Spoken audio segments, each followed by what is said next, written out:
All right. Here we are. Um, Welcome everyone.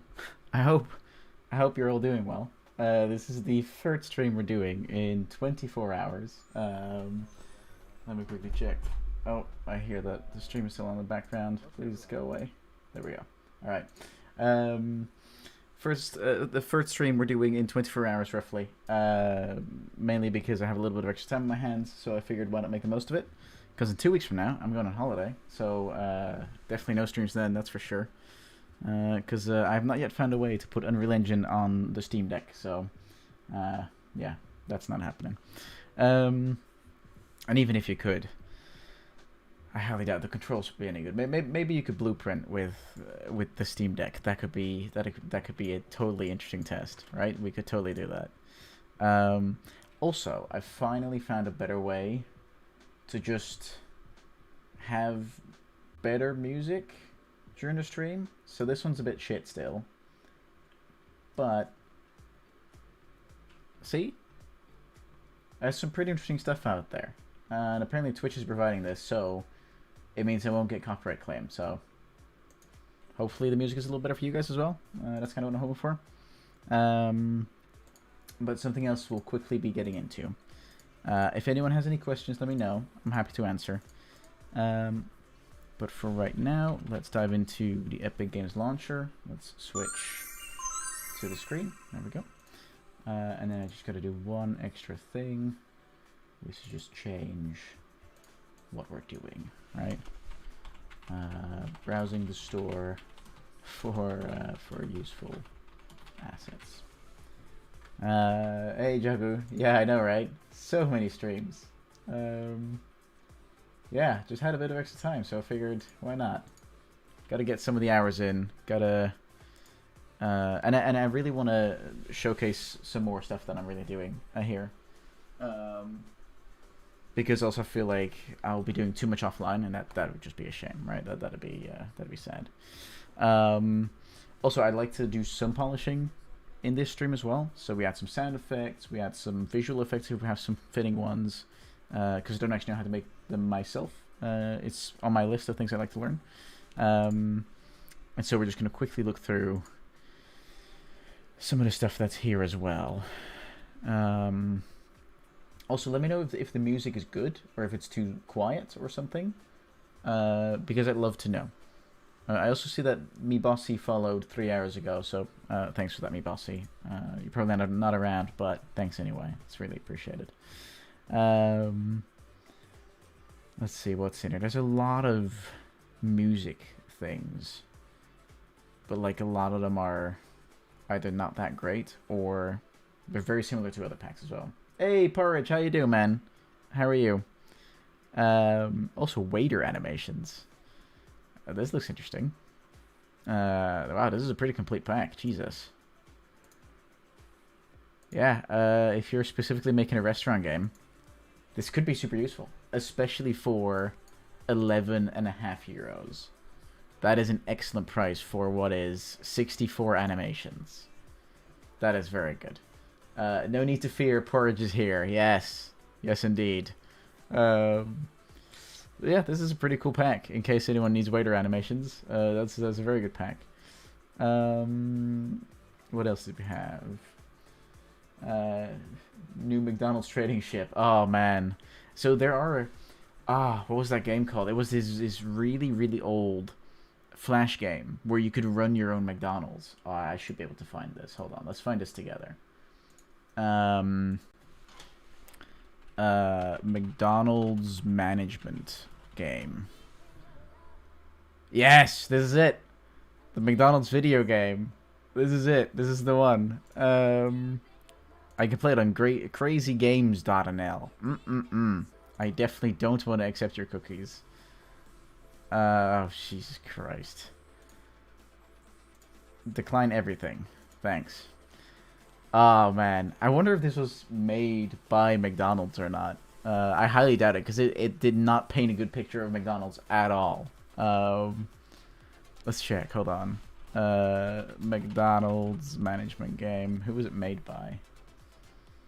Mall Industria in 2006. Jesus. Have they done anything else since then? Oh, it's one guy. Yeah. Okay. Damn. All right. Yeah. No. But yeah, that's what this what your comment reminded me of, Roy. New McDonald's trading ship. Oh, Grand Must Auto. Isn't that the game we played a few weeks ago? The one that was really just not a game. Like it was an asset flip, and even that it didn't do very well. So let's see what else is in here. I specifically want to have a look for some visual effects, because those are hard to come by. Good ones are hard to come by. 2D effects, Dust and Lightning. That looks pretty cool. Aura VFX, Toon VFX, Sandstorm, Niagara Organic Explosions. That could be nice. If you're making something really gory, that could be really nice. Let's have a look. Also, these songs are a lot better than the lo-fi stuff that we had on in every previous stream. Because my god, that was getting boring. That was getting very boring very quickly. I love the look of these particle rings. I just don't think they'd fit the game very well that we're working on, right? Stylized Toon VFX. I like stylized stuff. I'm a big fan. I don't think much of this looks very applicable. Looks all very large scale. But cool nonetheless, right? Yeah, looks very cool. Oh, I think I have some of these packs, actually. Is there anything else in here that we'd like to take a look at? Muzzle flashes, bullet impacts.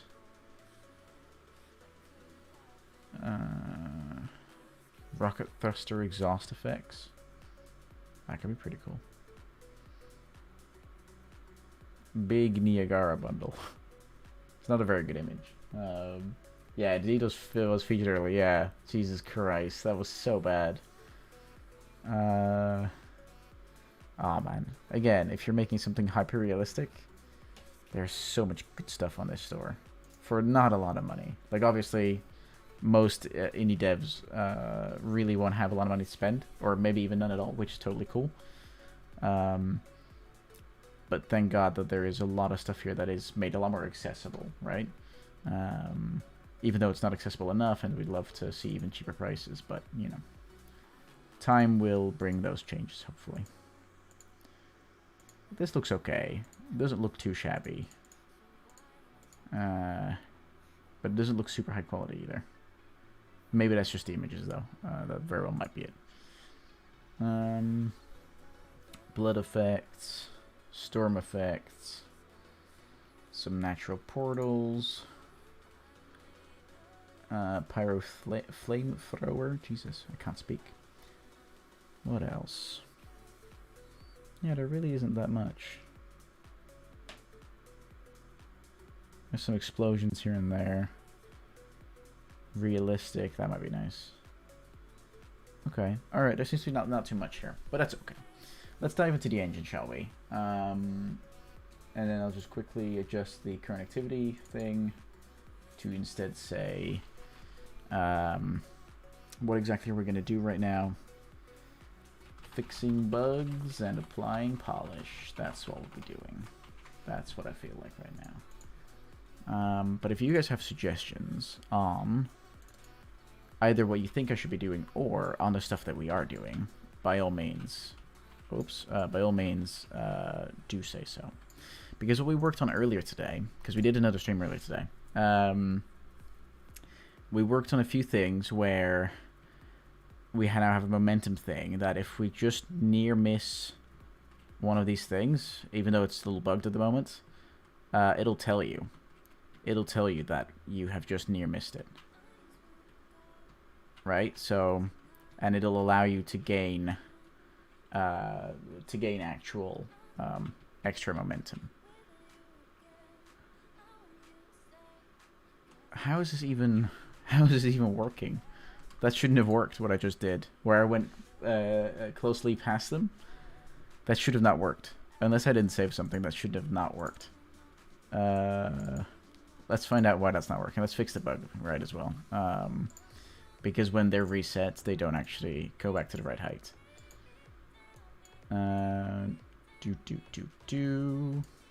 Oop. Okay. Oh, the music stopped for me? But it's still going for you guys, but it's not going for my headsets anymore. That is so annoying. My headsets keep doing that. It's because I don't have it loud enough, basically. My headset's like, oh, there's no sound going on, so I guess we'll just turn off. Oh, man. It is very annoying that the headsets are doing that. That is very annoying. I kind of miss my old headset, you know that? Because this one's wireless, which is great. But my old one, which was from Sennheiser, I think. Come on. It just had a cable on it, and for some reason, I don't know. It felt nicer from time to time. I don't know why. I don't have a tangible reason. Yeah. Now the headsets are just like, we're not turning on at all anymore. Do you have battery left? I hope so. Oh yeah, you do have battery left. Huh. Okay. Strange. Let's see, shall we? Come on. Alright, we've connected. And now I can hear it again. Alright. Guess I'll just put it a little louder like that. And then I'll... Ooh, wow. Okay, I'll put it on 40 on my machine. And that should be loud enough. That should totally be loud enough. If that's not loud enough, that's annoying. Okay, so what's happening here? A lot of stuff. For some reason...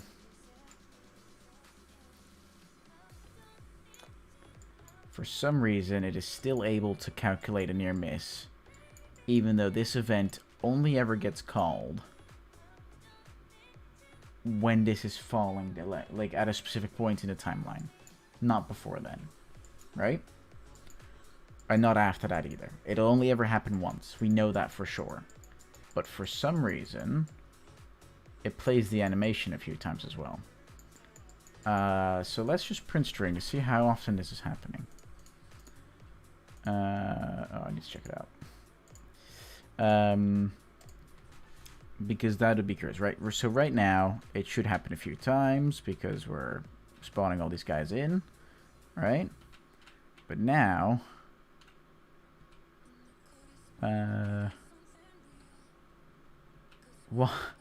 What? Why is that happening again?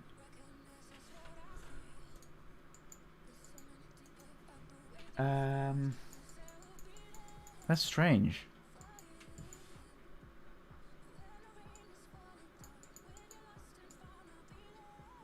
Is this one happening a few more times? Oh, that might very well be it, actually. I have a feeling that's it.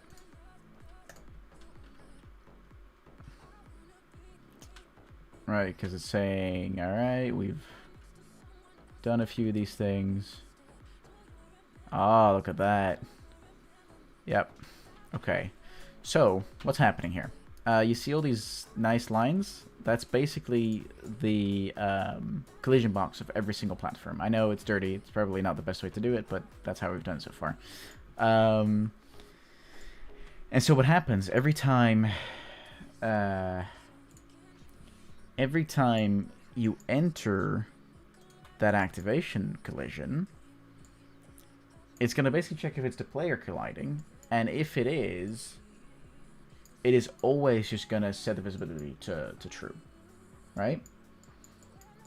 And then once it's done actually revealing it... Oh no, actually, what's happening in here? Yeah. It'll constantly shoot out that it's revealed. Even though it never really checks if it's already revealed or not. Which means it's completely redundant.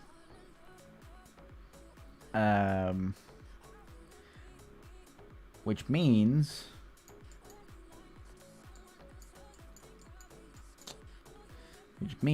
that inside of here... we need to basically check if our platform isn't already visible. Right? That's basically what it comes down to. That is basically the idea. Yeah. Yeah. Which is actually not that hard, now that I think about it. And instead of doing it here, I could actually just do it here instead. For which we make a new variable called platform visible ? Let's check this out. It's been a long time since we made any changes here. Ooh, okay, there we go. Which sets it to true. And then based on that... Ooh. Unreal's not liking me opening up something that I haven't used in a while. But then basically what needs to happen is when platform is hidden, I need to do this again, but then set it to false, right? Because I know that the actual hiding of the platforms, it does that somewhere else. I think it does it in the game mode, I believe. Here we go. Let's just do it like this for a minute.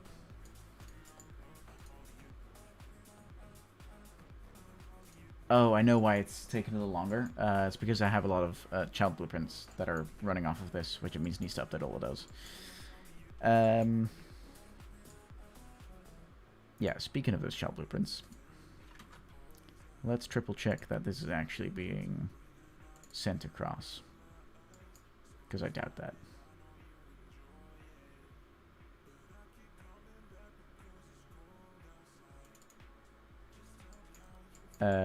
Yeah, it's not. Fuck. Okay. Okay, that's actually really annoying. Can I not get, platform visible? Yes, I can. Cool. Yeah, which means I need to check out all of them, basically. Check out, and check out. Yeah, that's the only part I haven't figured out yet, to properly do parent-child blueprints, to the point where they also take into account the begin overlap events, because right now that just doesn't happen. Set platform visible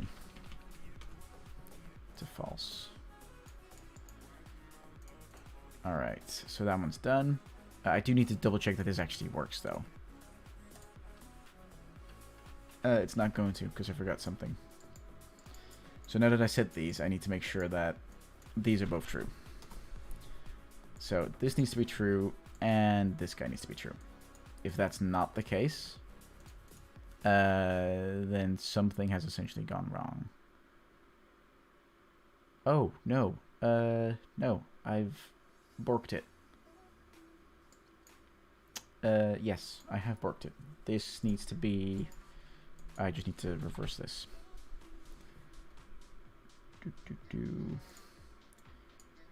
So basically what this does, it takes the result from the variable and then turns it around. So if the variable says true, it'll now say false.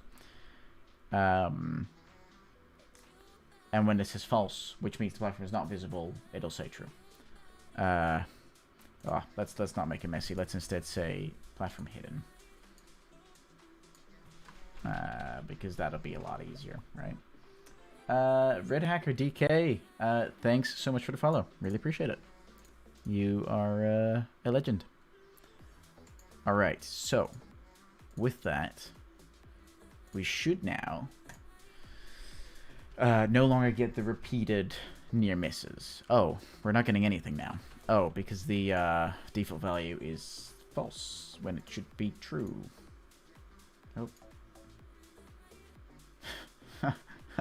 Yeah, Unreal is really not a fan of me editing this blueprint. Jesus Christ. Every other blueprint's fine, but this one's like, no way, Jose. We're not doing that. Alright. So we're gonna jump. Oh, wow. So many near misses. Even though I'm pretty much nowhere nearby. Okay, and now if we go back again, it is still getting triggered. It is still getting triggered.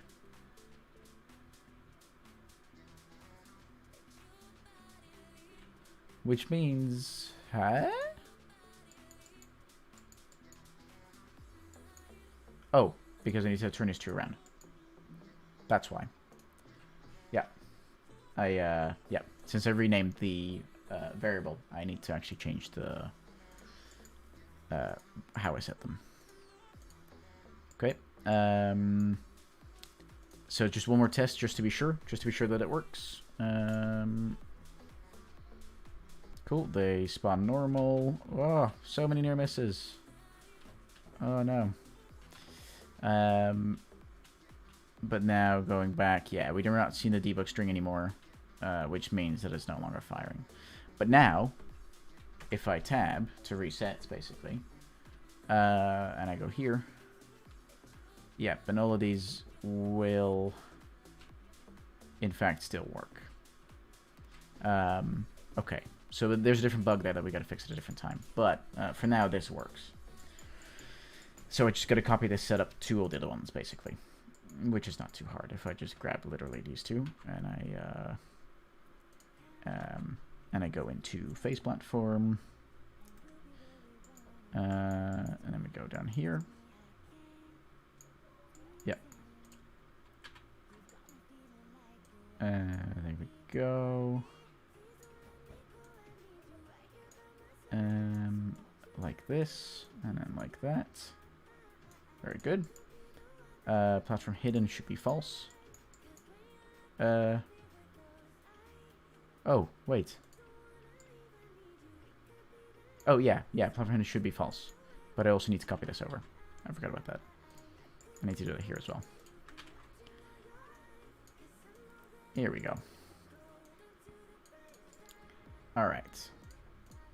So now, sideways platforms is finished. The phase, parent platform is finished. The phase platform needs to be changed like this. And then this one can be added here. That's how we've done this so far. This one's a little more compact for some reason. I'm not entirely sure why. But it is. And I don't know why it would be, because I've got plenty of space here. See, the order of this one is also different. Yeah. So platform hidden is no longer true, and this is true. Right? Because, yeah. Okay. I just gotta double check. I have a strange feeling that I did it wrong on the sideways platforms. So we say platform hidden true, hidden false. Now it looks to be fine. Looks to be doing the same stuff, really. Yeah. Okay. Alright. Just a weird feeling, I guess, then. Yep. And this is then all fine. So that's that one fixed. There was one more, though, which is the up-down platform. Like this. So we just gotta add this one. And then let's move this slightly this way. And we will say set platform hidden. Like that. Okay. And we'll say platform hidden is no longer true. And then when we go... Oh, this is in a completely different place. Okay. I have not been as diligent previously in keeping my code uniform amongst inheriting actors, inheriting blueprints. But it's functional, so what could possibly go wrong? Alright, so let's quickly submit these. Check in, change, updated the platform reveal and hidden logic to make sure the platform hidden event doesn't fire unnecessarily. It's a really small thing, but it'll also help save a little bit on processing power in the future. Which might be very well the little bit of saving that you needed to hit that 60 FPS, right? So, probably not in our case, but I know that for AAA games, a lot of the time, every little win is a big win, so... Especially on, like, older consoles and stuff, like the base PS4 or the base 360, or the base Xbox One even, because 360 is even a generation older, but the base Xbox One, there's, yeah, every little optimization is a big win. Alright.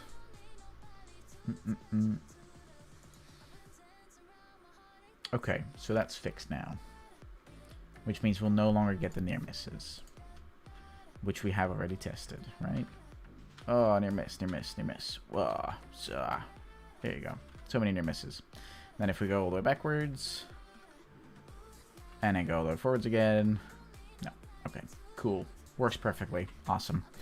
Now, there is another bug we need to fix. I'm just going to add it to the list today that we did fix the near miss situation, which I think we have a bug for.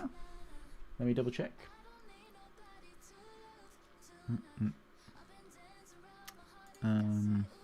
Let's see, did we have a bug for that? Oh no, we didn't actually have a bug written down for it, but we did have a different bug that we need to fix. Alright, let's see. Okay, so the bug for falling pillars don't reset into the air when the trap is hidden again. That is one we need to look into. Because what happens right now, let's remove this print string. We don't need that anymore. What happens right now is that when the trap is revealed, in this case the falling pillar, actually no, sorry, we're doing that way earlier actually. On begin play, we are checking the location, the relative location of the falling pillar, which is 1200 up into the sky, right? It doesn't change anything on the X or the Y, but on the Z it's 1200 up, right? When we get that, we set it to its starting location.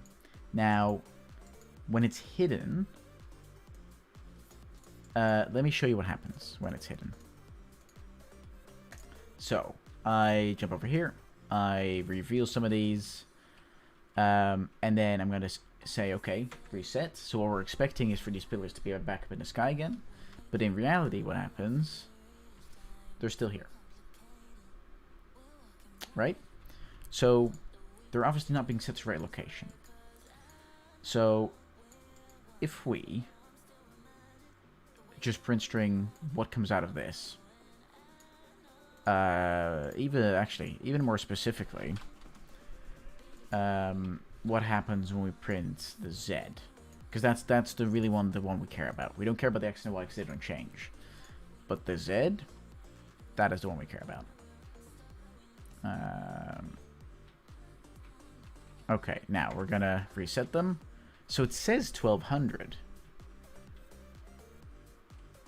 yet it's obviously not at 1200.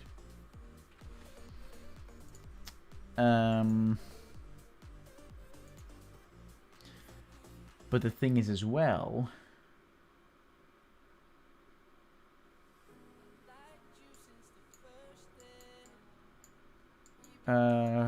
maybe, whoops, maybe we're gonna skip this song. I don't like this song. Yeah, this is better. Alright. Okay, so what happens when we reset? What value are we getting? Oh, that's it. We're setting this twice. Yep, we're setting this twice. Look, right now it says 1200 because that's where it is at the start, right? But if I do this a few times and then hit tab, oh no, it still all says 1200.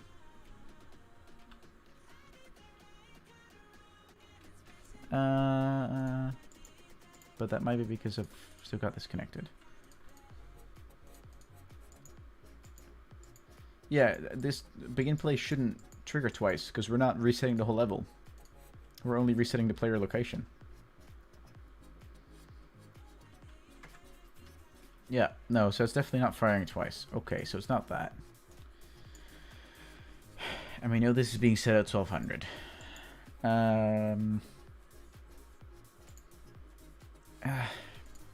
I don't want to hard code it. Like, this might be the easy solution, right? If I just break this and then split it, and then actually I don't need to print string, and then we split this as well, and we just hook up X and Y, and for Z I say 1200. If I do that and then reset, still doesn't work. Why not? Because we know this event is triggered. When we're moving it, we are only working with relative location, so we're not messing up world and local locations. Coordinates, even.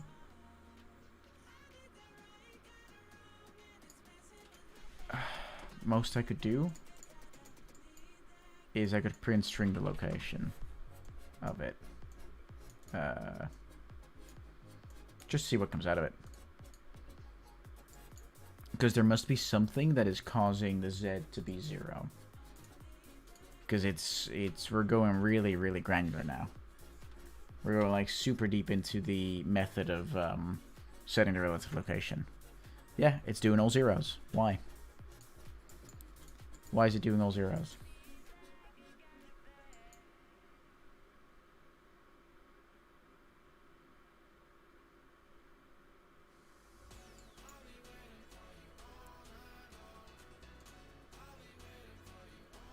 We're not simulating physics, so it's not like they can fall down again.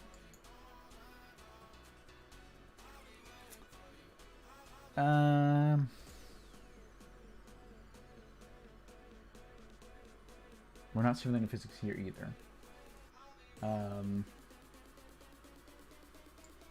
Really? Is that the case?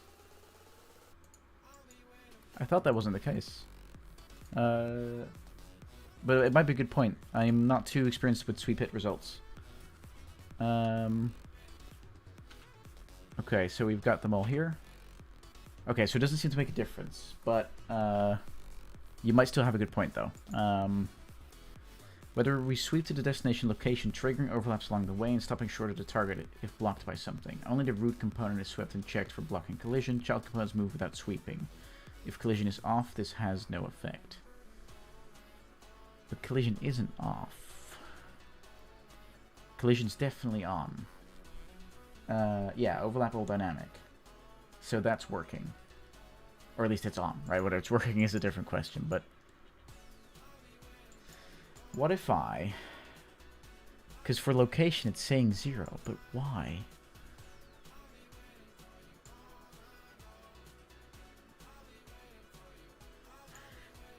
What if, instead of the sweep result, I just get the relative location? I know the result that's going to come out of this, most likely. But I just want to double check that I'm not doing something crazy weird. That it's not like some really, like, deprecated piece. Did you guys just see that? It said it's at 1200.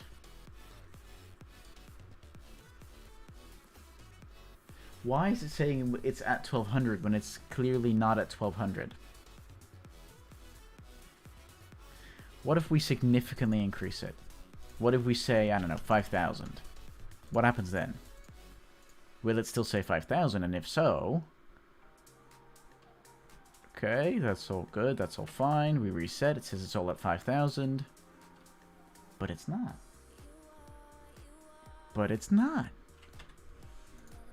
What's going on? Because we're also certain, even though we just fixed this, but we're also certain that when we restart, the timeline doesn't play again, right? No, timeline does not... Oh, it does. Huh? Why does it play again?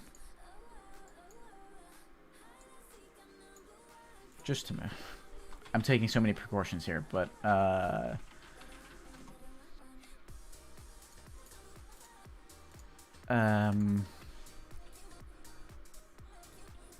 yep, so we know that it's definitely the right event there. Oh. It replays trap revealed when we reset. And it replays it here as well. Why does it still do that? It shouldn't do that. We just fixed this bug. Why has it come back?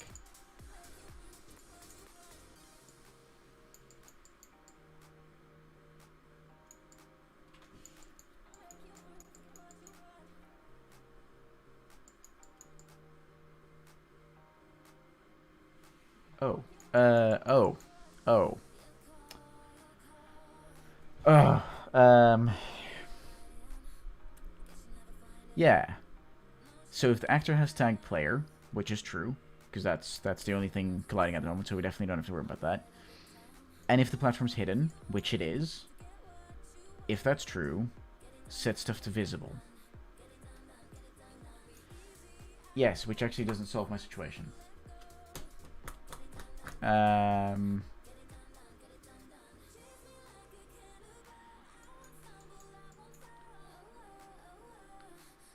um,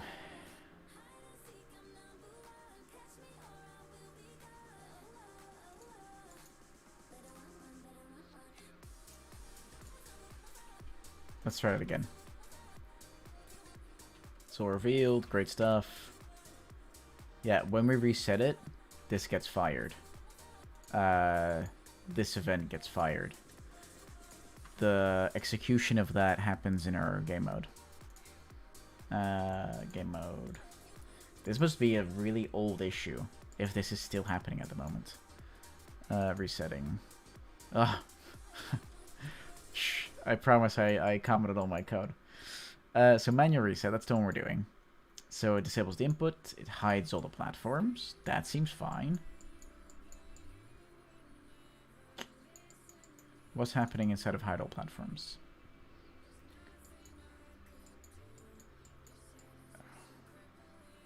Then it says platform hidden, right? Which is what we're seeing. This all works as expected.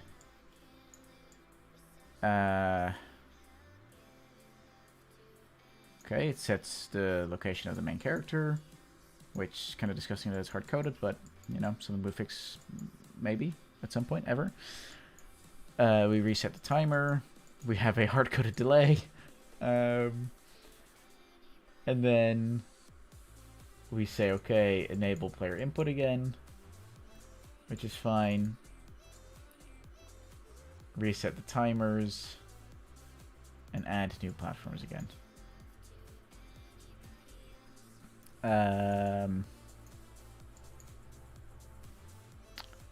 So that's all working as it should. So where in the world is this being triggered from? The only way I could figure that out, which is a little risky, or a little intense, I guess. Where did I leave my interfaces? Probably, that's platform communications. I need a different one. Probably in traps, I reckon. Yes, trap communication.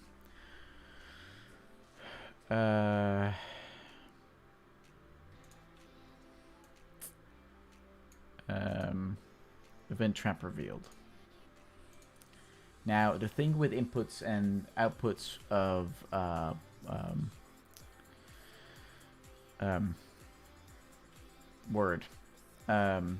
of blueprint interfaces, right? Inputs and outputs of blueprint interfaces.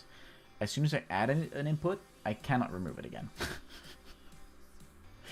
There's just, as far as I know, there is no way. So I'm gonna create a new. Oh, hey, they've added that. This definitely wasn't a thing in UE4. That's for sure. Source. Yeah, source blueprint. So what I'm gonna do now is I'm gonna give this an actor object type, right? Just an object reference.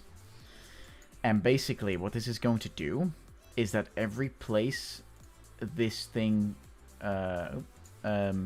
this event gets called from, it's going to pass on to me which blueprint that is, and I can basically get name or get actor name or something. What is it called again?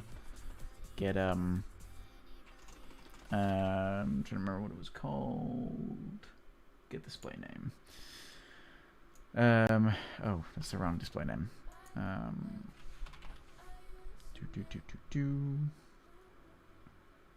Get object name. That's it. All right. Let's see what this is being called from. Let's get a good handle on it.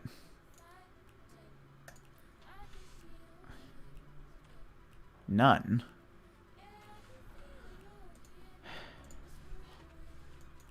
Get display name.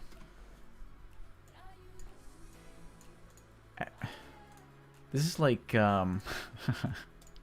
this is like, trying to find Herobrine in Minecraft.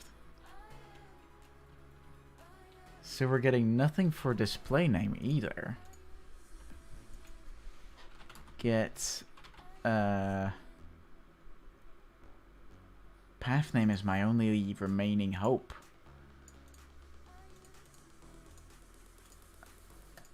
I think.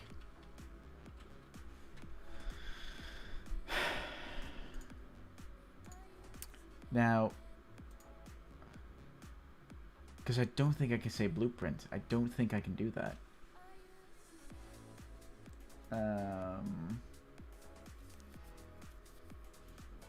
I could try. Never tried it. Oh, maybe. No, you can't. No, these are all specific things, so definitely not. No. Okay. Okay. How am I going to resolve this?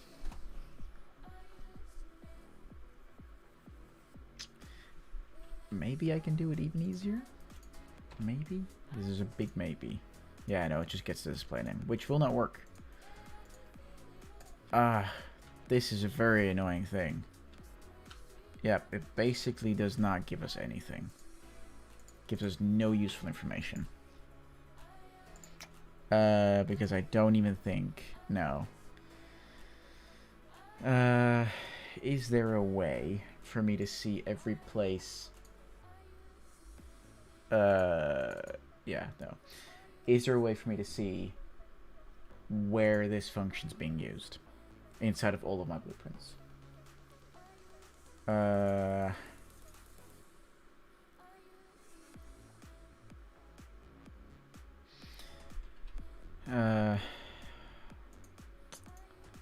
Because I know... Hold on.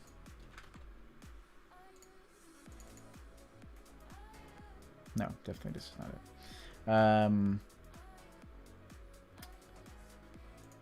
I know some of the blueprints I've got them in. Let's run through it again. So when we reset, we hide all the platforms. So what we do for every platform we have in the array, we check if it's valid, we set the visibility to invisible, and we say platform hidden. When we say platform hidden, we basically say, alright, platform has been hidden.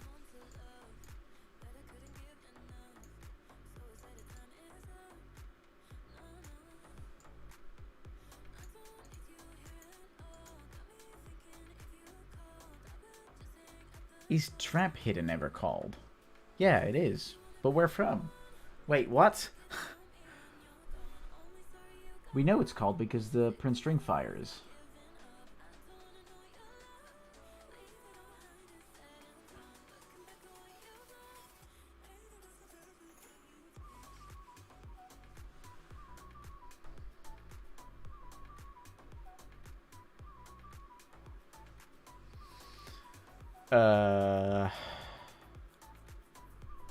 What is happening here? If anyone in chat has any idea, I'd love to hear. But when is trap hidden called? I don't think it ever is. Well, I know it is, but set trap visibility. Oh, right, here it's called. Okay. Right, okay, so trap hidden is called here, which is the event we have here. Why is this, why is the trap hidden thing being called 3 times?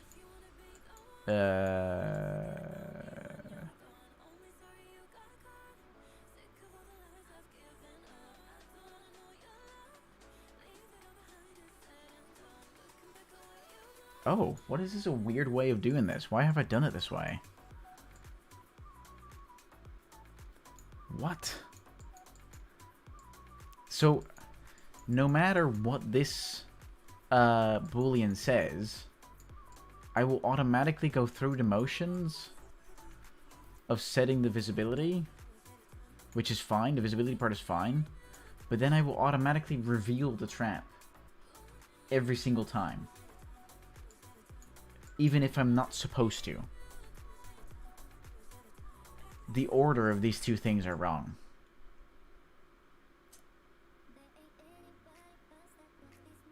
Yeah. Because if I'm saying trap revealed, yeah, I'm calling this. Yep. That's the issue. That's it. We found it. We found it. Yay! So all we gotta do is move these back. And then attach these up. Because that's right. Yeah, make trap visible. If it's true, then we should call for this. Whoa. And if it's not true, then we should hide them. There we go. Let's pull this like this a little bit. Okay. Now. Whoops. Oh, Jesus fuck. Visual Studio, you absolute asshole. I don't want to start you up. I really don't want to. You are nightmare fuel. No thanks. I'm not saying Visual Studio is bad, because it's totally not. It is definitely a very useful tool, but I don't ever use it. Because I have no idea how to do C++, so there's no point in me using Visual Studio. Well, I don't know any written language, right? I know how to blueprint. Okay, so now it's going to work, right? Falling pillars. Oh, don't crash! Please don't crash. Oh, infinite loop detected. Huh.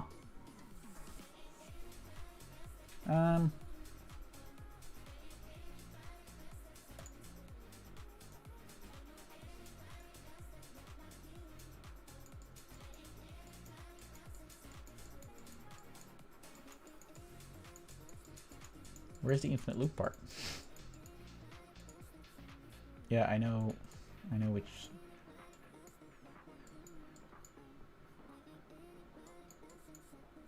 Why is that infinitely looping? Oh. Nice. Great infinite loop, guys. We got it. We did it. Also, is this now going to infinitely load Visual Studio? I guess so. Good job, Unreal. Alright, now it will work.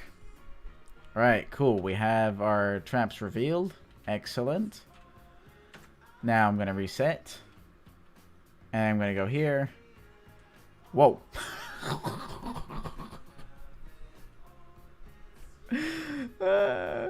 Really aggressive falling pillars. Excellent.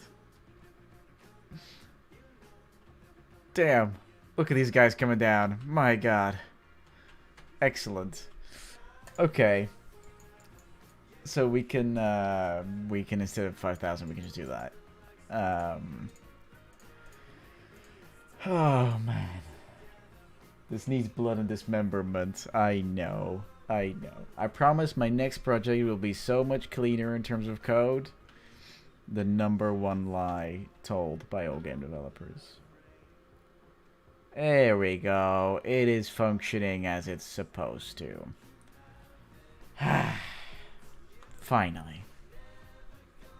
Alright. Okay. So, what did we do?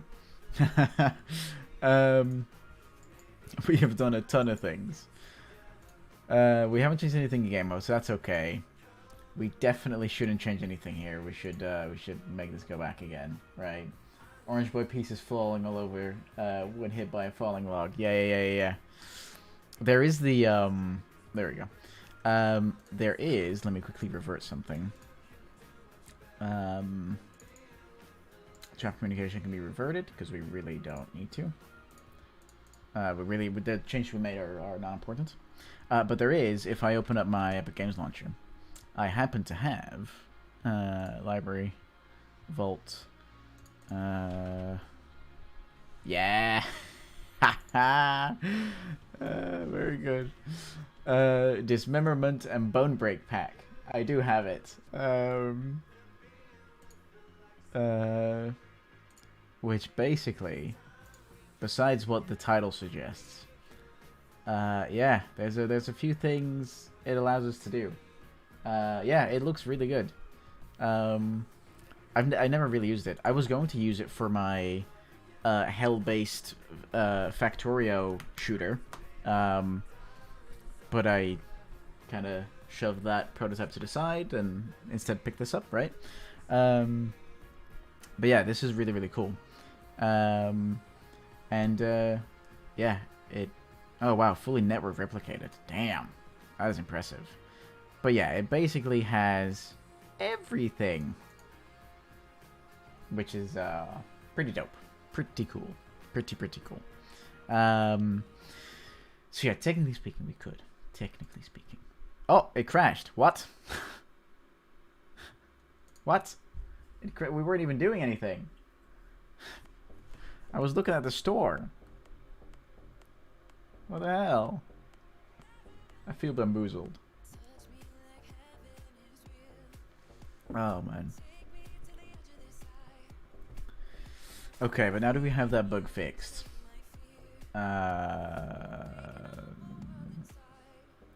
yes, please. Restore selected. Credit card denied. Crash. Yes. So message log. What happened? Oh, this is not important. This is no important stuff. Right, let's open the things up that we had open. I think it happened on the revert, I think. Yeah, but now it's fine, because if we refresh it, yeah, there's nothing going on. If we grab the history, then we see 29th of January was the first submission I did for this one. The only submission I've done for this one. So now we got to go back into parent platform.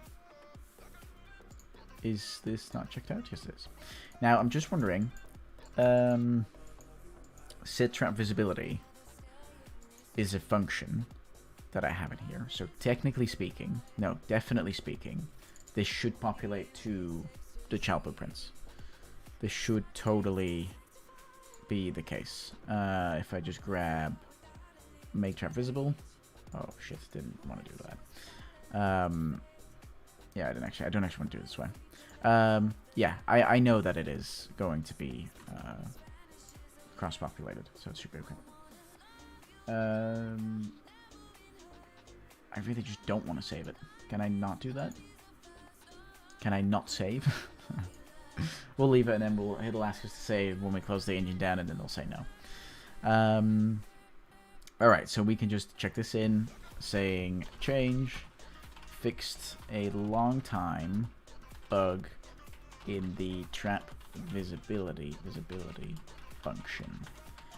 It will now execute the correct result, hide or make visible, based on the right logic statement, like that, right? There we go. Alright, we've got that submitted. So we fixed that bug. Did I already cross it off? No, I haven't, but now we have. There we go. We got a nice cow unicorn thing. When hitting an obstacle, you both gain and lose the momentum, which causes the camera FOV to quickly increase and decrease. So let's see if that's still happening with our new changes. Let's keep this. Let's comment this. And say when the trap gets hidden, reset the position of the falling pillar. Okay. Alright. So, now that we have that, let's check if the weird FOV thing is still happening. Oh, wrong level.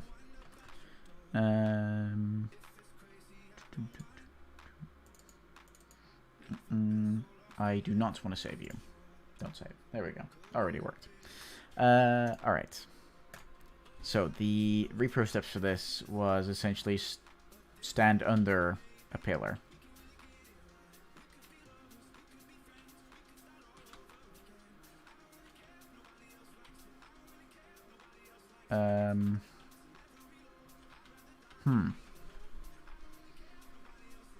Can I just quickly...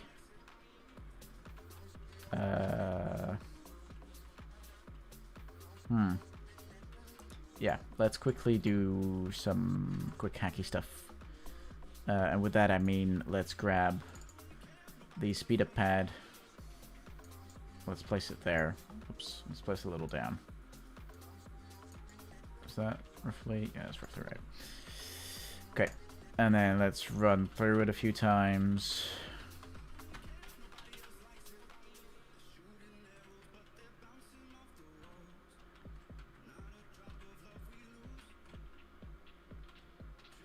No. Hell yeah, dude. Wait, which one are you playing? I don't know which ones are still popular nowadays. I know that Fortnite's obviously still popular. I know that. I know Apex still has a pretty big following. Warzone, maybe. But those are like basically the three successors. Nice, nice, excellent, good job. I completely, yeah. I suppose Fall Guys definitely fits the profile of a battle royale. Just not the typical profile. Nice. I hope you win, dude. I really hope you win. Oh man. It seems the bug is no longer happening. We just had it happen once. And it seems to be a camera arm issue more than anything. The only thing is it shouldn't reward you any momentum when you hit the pillar, basically.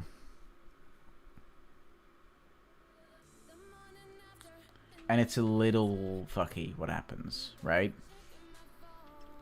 Like if I both get the near miss.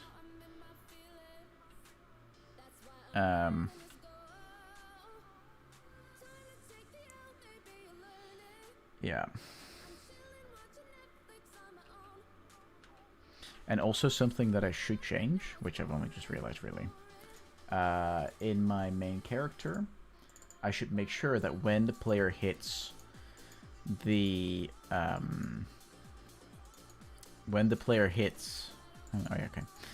hits the obstacle and it gets their FOV reset, it shouldn't be a full reset. As I'm doing right now, because it's not right. Because it means that if I hit one obstacle, I lose all of my FOV, but I don't lose all of my momentum. So that's a mismatch. So for that, let's just disconnect this. And let's take this plus this out of here. Just save it for now, right? And then instead what I should do is I should take... I should first check if the camera field of view minus let's call it field of view decrease, right? Field of view decrease. Make that a float. Let's add it to the right category for camera. Also, I got a momentum amount to add. Let's add this to the right category as well. And then momentum. And then there's one more. Momentum. There we go. So this way we just keep our variables nice and organized. So in camera, field of view decrease needs to be the same value as increase, which is 3.5. So we go like that. And then field of view decrease. We need to make sure that this is larger. Larger or equal to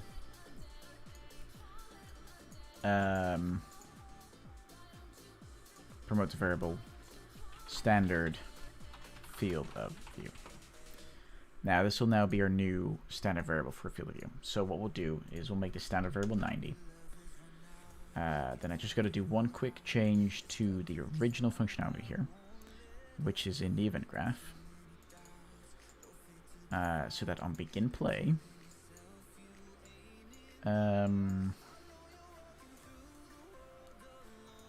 let's do that. And then here we'll say, should I make it a function? No, there's no need. We're not going to call it ever again. So, don't drop pen.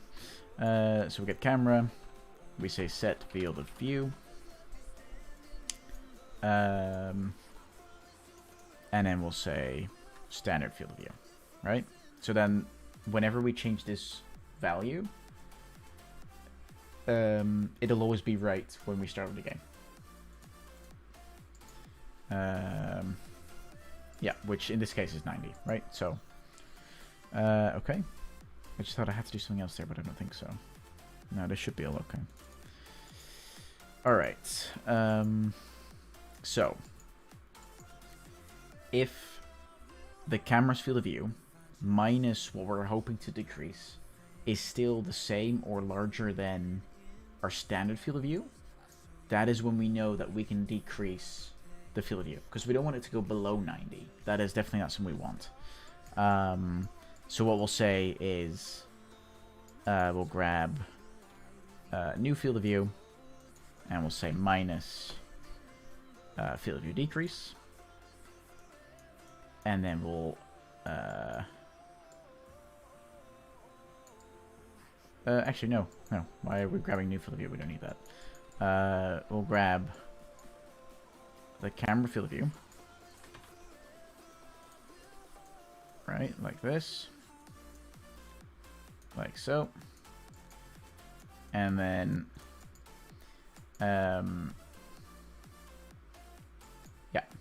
yeah, and then we will set this again. Set, set field of view. Cool. There we go. Now, if this is false, right? Then what we want to do, we want to simply grab the camera. We want to set field of view. Whoa, I can't type. Field of view. And we want to basically just set it to our standard field of view. There's no complicated math going on there.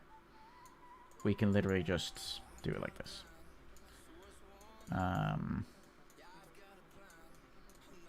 Let's reduce this a little bit. Yeah. So let's add this to camera. That's character. It's the wrong one. Camera. There we go. Okay. So if false, set camera field of view back to the standard field of view. This is a little bit of polish that we definitely needed. It's not even polish, it's more bug fixing, I guess. If true, decrease the camera field of view by the set decrease amount. Like that, right? This is still quite a bit of bug fixing that we're doing here. But that's okay. It's definitely a big part of Game of the One, and I think all of you know that. I don't think that comes as a surprise. At least I hope it doesn't. Okay, so we increase. So now if I hit it, it is an instant decrease. So that is something I need to double check. Because I believe, yeah, we are still lerping it in this one. So I might still need this timeline, actually. But I'll need the timeline twice. Now that I think of it.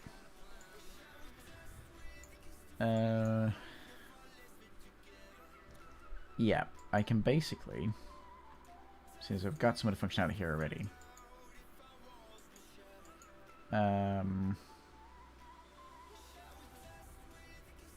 don't know why I'm doing this twice, but here we go. And instead of doing this, we'll do it like this. Right?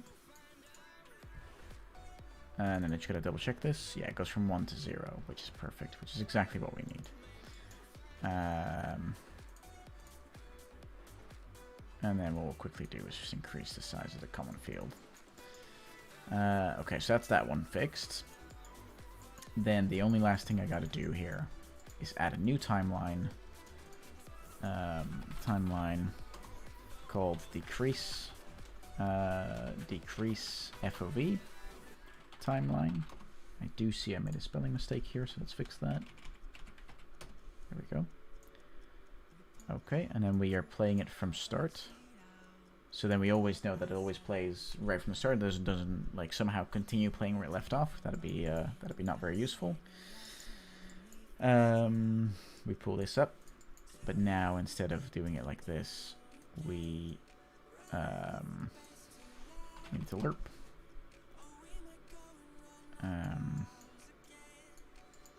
So let's add a float track.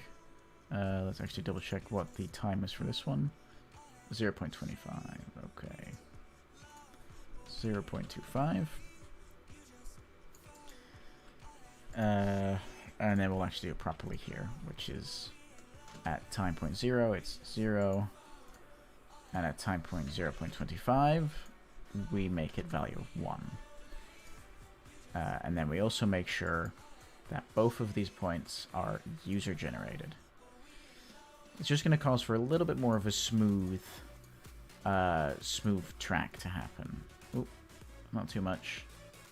There we go, roughly like that. Which makes it just so much nice and smooth, right? So much nice and smooth. So much nice and smoother. Jesus Christ. Sometimes speaking is hard. Okay.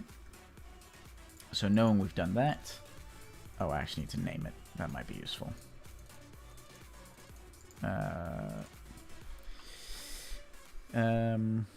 FOV lerp decrease. That's a shitty name. FOV decrease lerp. There we go. Much better. Okay. But then there's one thing we need to not forget, which is that before this timeline starts, because we can't do active calculations during the timeline because it's going to mess with the values. So instead we need to pull this part a little forward, and we can actually remove it here. Just quickly do that. And we basically just need to set new field of view. Right? Coincidentally, a variable we made earlier for different purposes coming in useful here. Okay, here we go. And then I'll quickly, what I'll actually do is just grab camera again. So instead of pulling a wire all the way across the screen, we just have a nice thing going on here. Okay, let's slightly increase the space here. Let's add a reroute to make it look nice and neat and tidy. Let's increase the comment field size. And then at the start, what we'll need is get field of view. That's our starting point, right? What we're doing currently. And then new field of view can be where we're going towards, right? All right. Calculate the new field of view value. There we go. All right, excellent. So now that I know that, now that we've done that, we should be able now. I don't know why that was a near miss, but apparently it was. We should be able now. If we get hit from something, yeah, it nice and smoothly decreases until it can't anymore, right? Until there's nothing left to decrease. Excellent. We fixed it. Now, I did notice something else just now. The progress bar doesn't update if the timer is paused, which is a little bit annoying. Let's drag these into done. There we go. Um, let's see. Fixed. Falling pillars resetting. Resetting, because we have done that. I'm just writing down our change list for today. There's already been a few things. Is this multiplayer? No, I'm afraid not. I'd love to make it multiplayer, but right now we're so early in the prototyping stages that adding multiplayer now would cost a ton of time, also because I need to learn a lot about multiplayer. When I don't even know yet if this game is fun when you're playing it by yourself, right? And I kind of like to achieve that before I add multiplayer, which I know is questionable in terms of, you know, if you wanted to start with multiplayer, or if you want to add multiplayer to your project, then it's always good to start right from the start. But I'm just not sure if that's the case. You can always ask me a question. I have worked on plenty of multiplayer games. So shoot a question, and then if I don't know it, then maybe I know someone who does, or maybe I know a resource that can tell you more about it. So feel free to always shoot the question. So we fixed that, and we also fixed the resource, the FOV resetting. Nice. So that's what these streams are very good for doing these kinds of fixes as well, because it's nice to do collaboratively.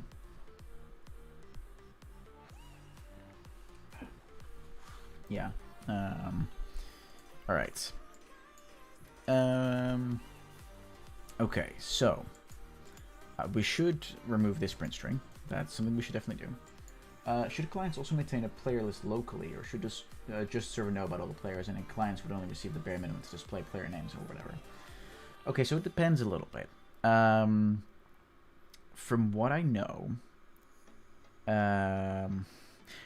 know, Steam or Epic, or maybe different storefronts as well, have different regulations on the information that can be shared between server and client.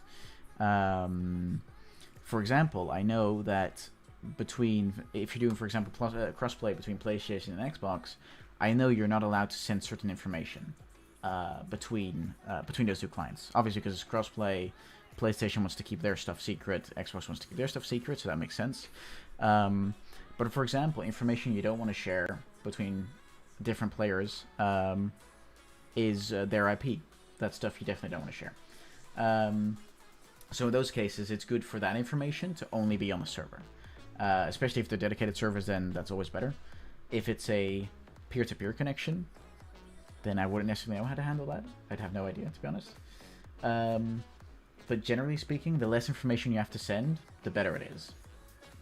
Because if you keep a player list on all the clients, then you need to constantly make sure that throughout the entire game, the player list is not only up to date on the server, but also on every single client.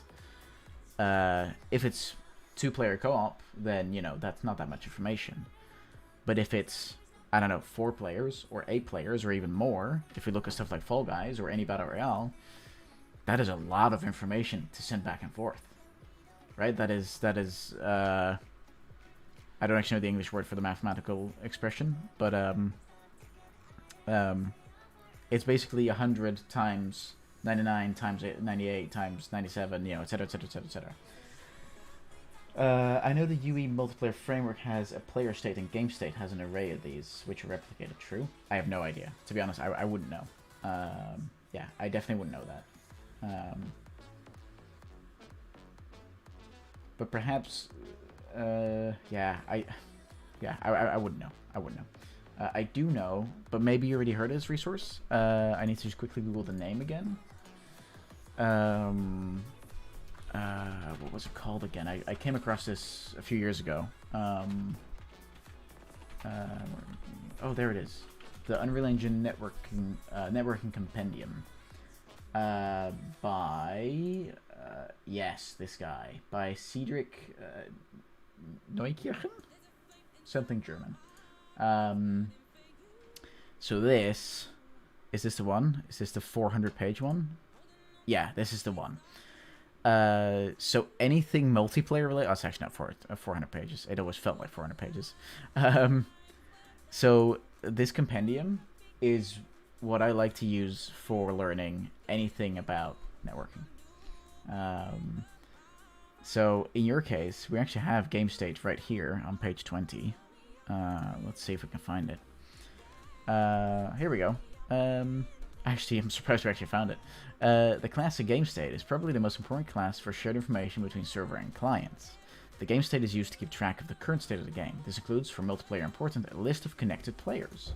There you go. So yeah, the answer to your first question is yes. You, through the game state, you share a list of players between server and clients. The game state is replicated to all clients, so everyone can access it. This makes the game state to, one of the most centered classes for multiplayer games. While the game mode would tell how much kills you need to win, the game state would keep track of the current amount of kills of each player and/or team. Millionario, thanks for the follow, man. Really appreciate it.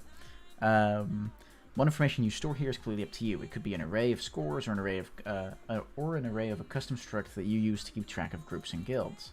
Okay, so I've actually learned something here as well, because I had no idea this was the case. So, awesome. Thanks for the question. Hopefully that answers your question. Either way, it taught me something new, so that's awesome. Shall I send this link to you, in case you want it? All right, here you go.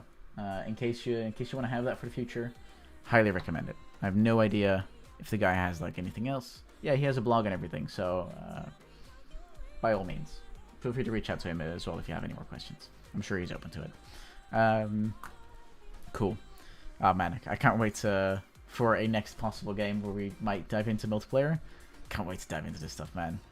I know I'm gonna regret saying that, but who knows, man? Who knows? Someday soon. Someday soon. All right. So we fixed those things, which brings us to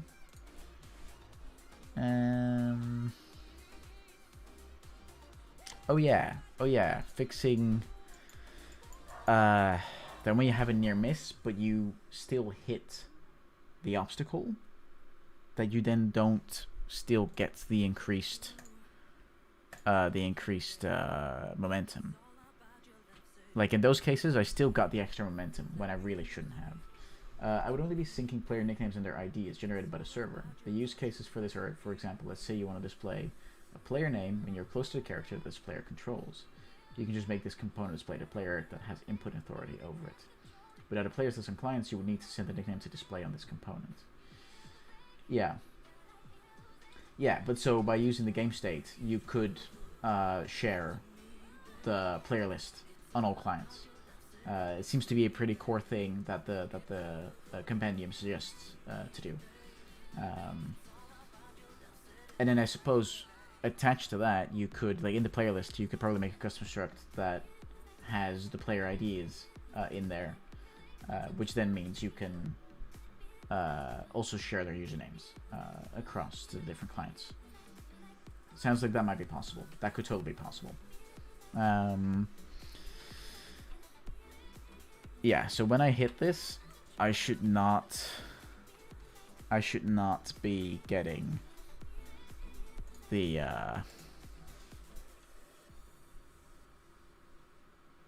yeah, I should not be getting the increase, but I am. Also because the deduction happens before we add it instead of after. That might actually be an easy fix, to be honest. Actually, it's not an easy fix because it still is going to give the wrong information to people. Oh, hydrate. Yes, I will. I will definitely hydrate. With some good Fanta. I was about to say the Dutch word for it. Yeah. Seems like a pretty design-focused decision and not really a rule. Obviously not sharing sensitive info anyways, but thanks for your input. Yeah, no worries, man. I'm glad. I'm glad I was able to help a little bit. Because again, I don't have a ton of experience on networking. Oh wait, hold on, I can't see the name. Hold on, there's someone followed, but I've got my glasses off. Hold on, I genuinely can't see the name. Fuck me. I need to get my eyes checked. Jesus. Abigail Owl, thanks so much for follow. Really appreciate it. Thanks so much. Yeah, thanks. Thanks, Roy. I'm drinking. Oh man. All right. Is it now clean? I think it's clean now. Yeah, Abigail, thanks so much for the follow. I really appreciate it. Okay, so how are we going to fix this issue? How are we going to do it? And are we going to do it now? Or are we going to focus maybe on the main menu? That might be nice to do. A bit of change of pace. I'm actually not on UE. I'm on Unity using a third-party netcode library, so I'm going inspiration from UE5. Right, gotcha. Yeah, that is a little different at that point, right? That is definitely a big change. But hopefully it still helps. I suppose a lot of the principles might still be very similar, right? Maybe that's the case. I don't know. I've never used a different framework for networking, so I definitely wouldn't know. Also, I'd love to hear what are you working on. Also, for anyone else in chat, what are you working on? I'd love to hear more about it. I'm always super interested in what people are working on. I'd love to hear. Yeah. I definitely think, even though I definitely think that probably Unreal has a pretty good framework, right? Especially if really large games are built on it, then it must have a pretty reliable framework. But I do know that specifically for Sackboy, when I worked on Sackboy Big Adventure, we had a absolute gigantic programming team, right? And there were a ton of network programmers that were, because we were using Unreal for Sackboy. There was a ton of network programmers that we're spending a lot of time on making certain changes and really optimizing the framework. So potentially there is still inefficiencies in the UE framework. Who knows? Yeah, I'm working on a multiplayer active ragdoll game. Damn. Yo, Hawk 3100 or 30,100. Thanks so much for the Prime subscription, man. I really appreciate that. Thanks so much. That is awesome. Oh man, thanks so much. Jesus Christ. I'm getting showered in follows and subscriptions tonight even. Wow, that is incredible. Oh man. I'm a little bit speechless. Yeah. Oh man, thanks so much. You're doing great. Aw, thanks man. Jesus. Okay, alright, okay. Oh, stop blushing. Alright. Okay. Oh man, you guys are awesome. You guys are absolutely awesome. Okay, so I'll ask you guys, in case you want to have a little bit of influence here. Should we fix the bug of, adding and removing momentum on the following pillars? Or should we work on implementing the new main menu? And just for fairness, I will open up Designer and show you what the main menu looks like, so you guys can decide if that's something we want to do. Open recent main menu design. This is what main menu currently looks like. Well, no, this is what the design looks like. This is not what the current implementation looks like. The current implementation looks way worse. Like, way worse. Let me find it. Where is it? Main menu. I don't want to save that. Yeah, I do want to save that. I do want to save the time trial level. The current main menu. Ta-da! Definitely doesn't look right, right? If I put this into the right, whoops, wrong one. Yeah, sound like it's fine. I don't want to save it. Don't save. There we go. Yeah. Okay. So seeing me implement the UI is a journey and a half. It's probably one of the things that I have a little more confidence in than my other programming skills. Yeah. So this is what it currently looks like, and we want to transform this, like what we have here, the Adventure of Orange Bob, that was working title 1. We want to transform this into this, right? Something that's a little more clean, a little more playful. We obviously won't have a character yet, which is why I've just got the actual concept art for it in there. Yeah, I feel like we might be able to do this, right? So yeah, let's do that. Let's get into that. All right.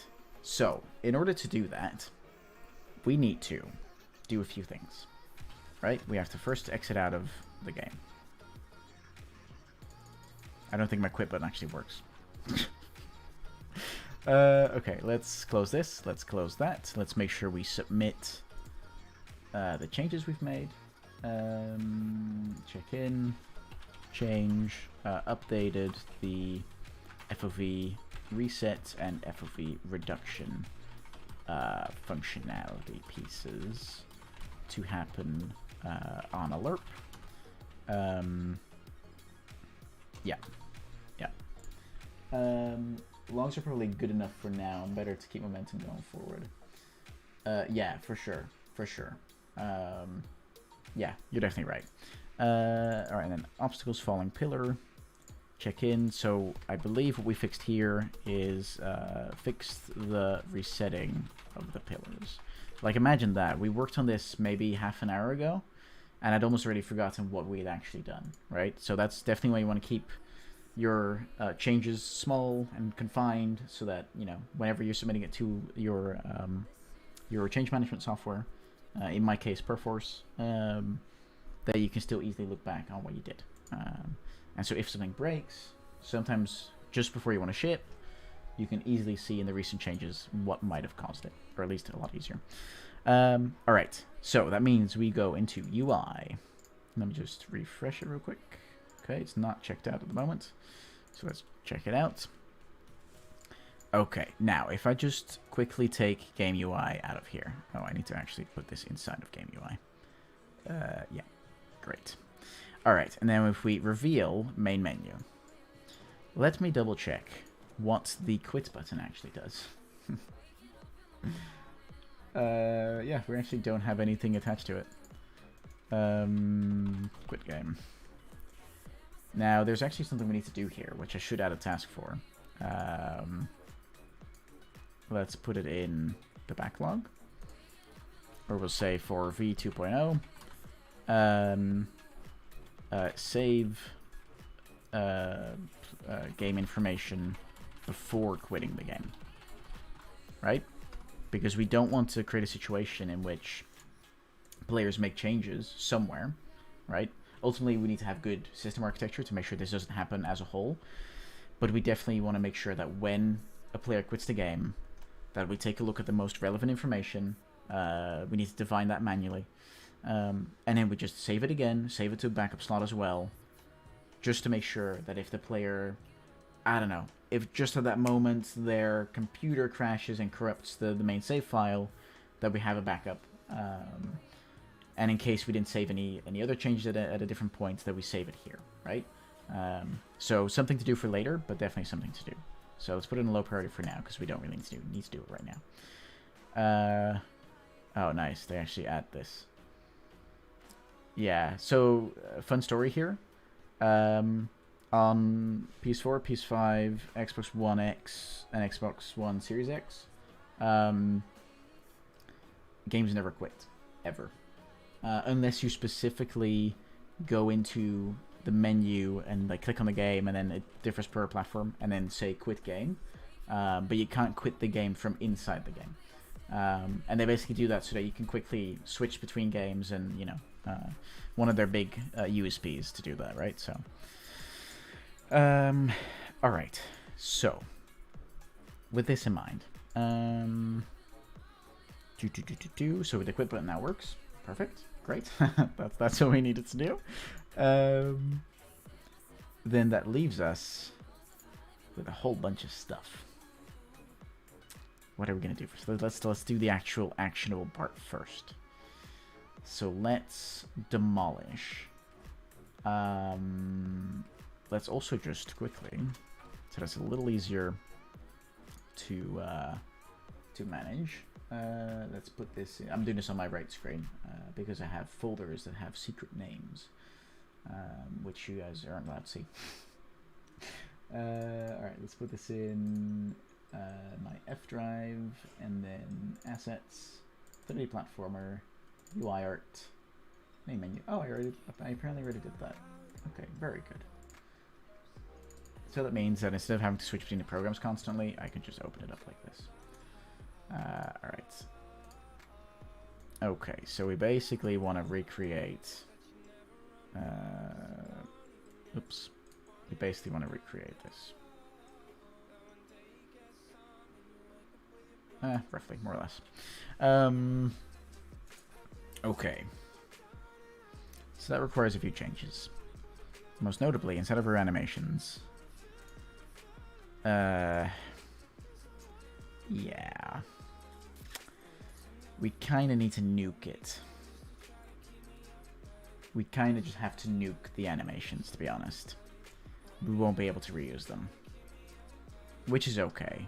Which means I just need to select all of these and just delete. I hope it works that way.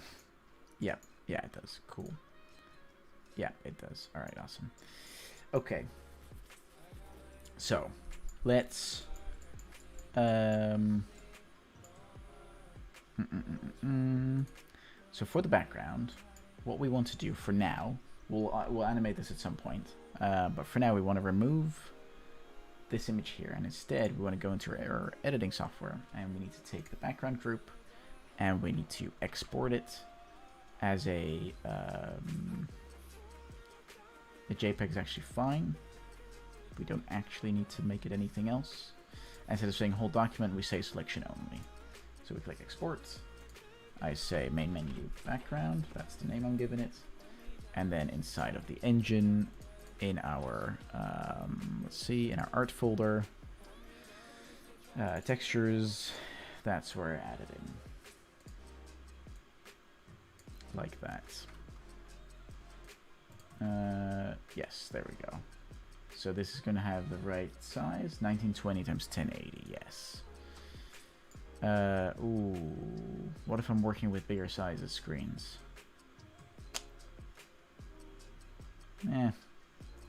Something we could potentially figure out at a later time.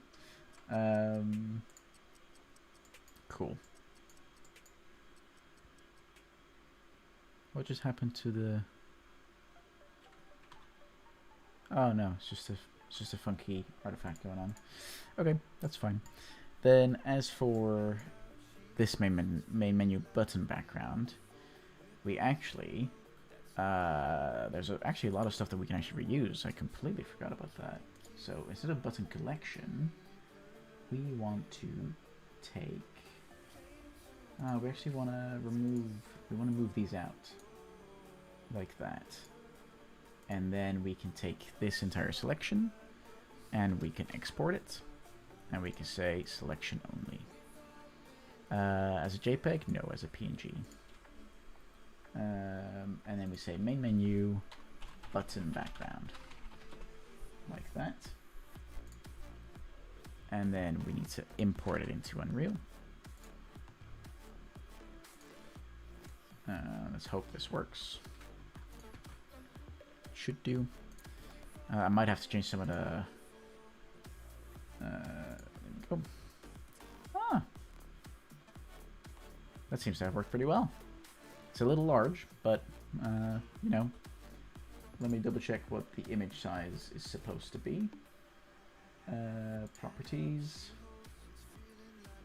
Actually, run place. Actually, I can access it from right here. This is... Oh, that is apparently the right size.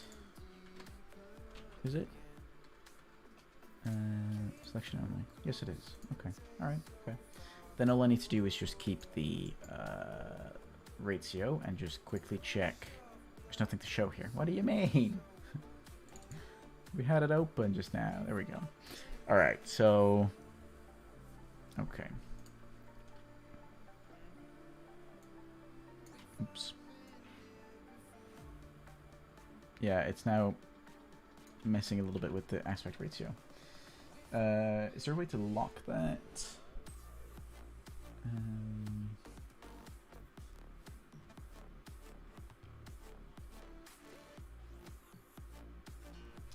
Because doing shift and dragging doesn't help. Control dragging doesn't help. Alt dragging doesn't help. Let's Google it, shall we? How to retain image aspect ratio when rescaling. Oops, rescaling UE5. Here we go.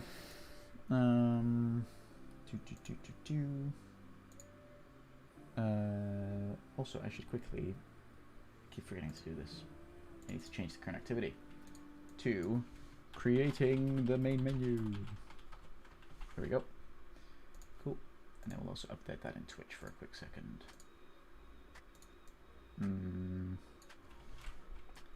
Creating the main menu.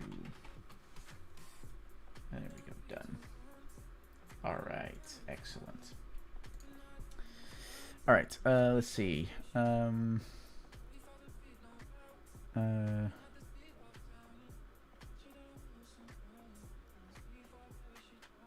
This is not exactly the problem we're having. This person is doing it at runtime.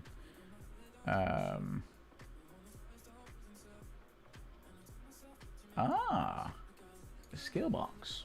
Okay, let's check that out. Because we're applying it just to a regular border at the moment.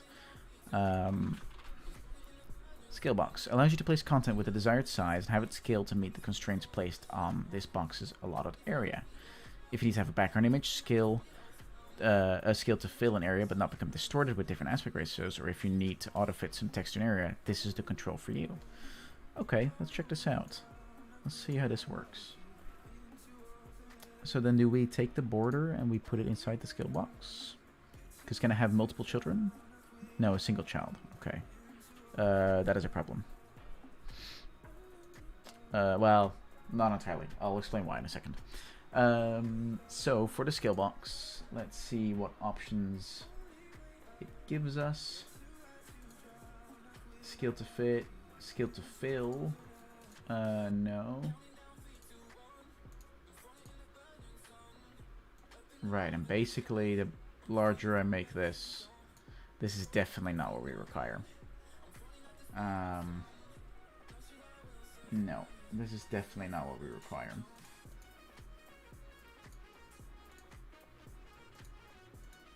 User specified. No. No, this is definitely not what we need. Okay. Alright, let's do it a different... I have an idea on how to do it. Cool, let's see. So we take... Oh no, where did it go? It needs to be here. Okay, now we know that the size is 603 and 818. Just from memory. Oh, which actually puts it perfectly. Right? If we check the picture. Yeah, that does it perfectly, actually.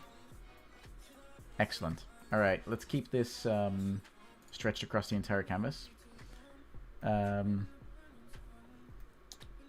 Actually, no, we don't want to do that, probably. What we actually want to do is only stretch it to the left-hand side. But then definitely top and bottom. To make sure that if we do change aspect ratio, it should still maintain on the left-hand side. Alright, okay.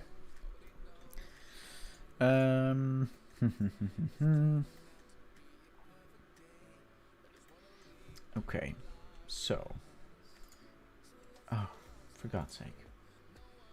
It just had it. It just saw it. You all saw it. I saw it. Everyone saw it. Alright, so we got a nice big play button. We've got a...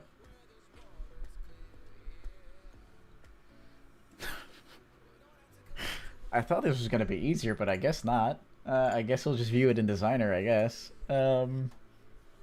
Alright. Okay, let's export... Oh, actually, we can't. We can't export these buttons because we need to make them into the different button states.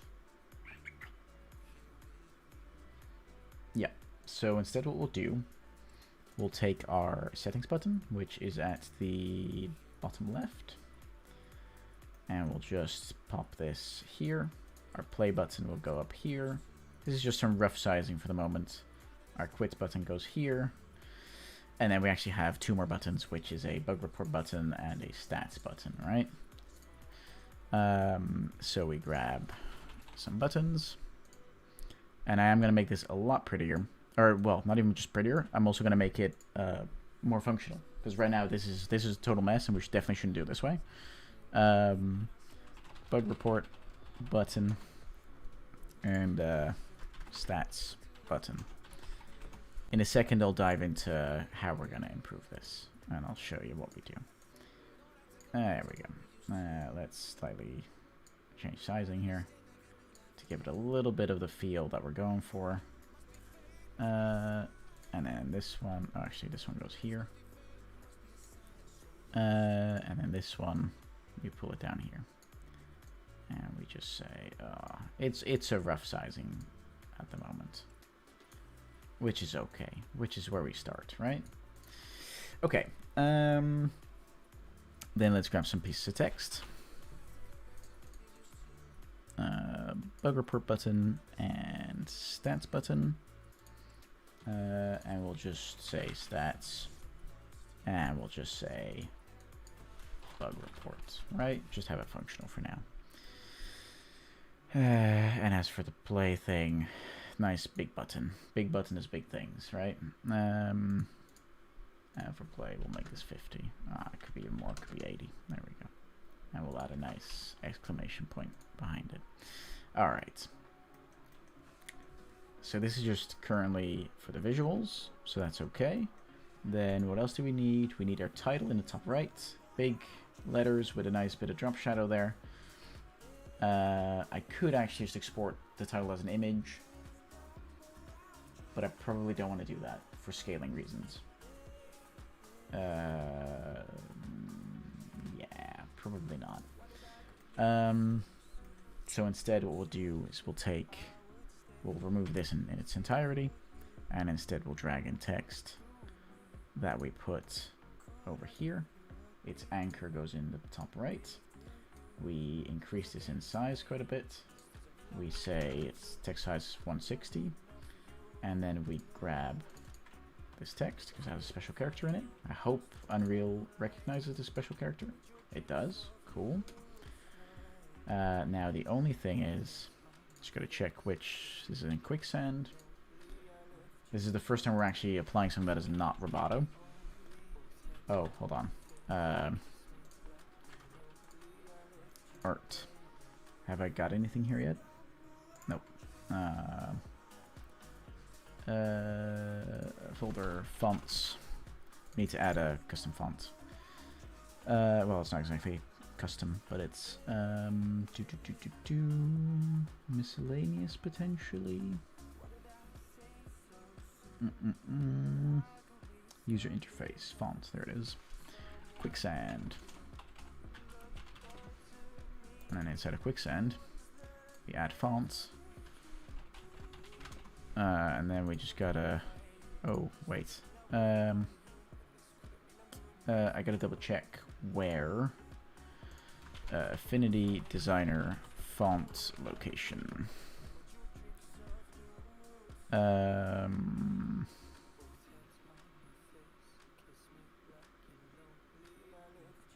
Alright, let's have a look, see. This is on a Mac. That's not very helpful.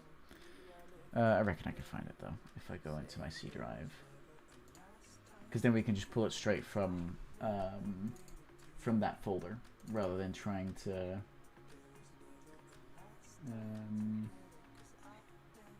let's see... Where is it? On here. Program files.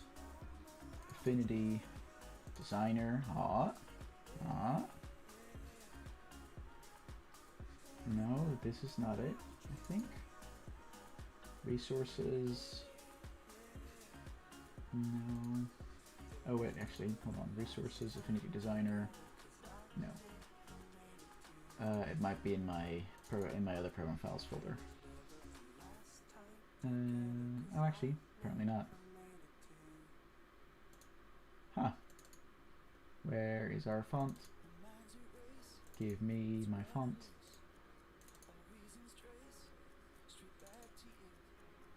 Okay, what we'll do instead, probably much easier, I should have done this first, is just say Quicksand fonts download.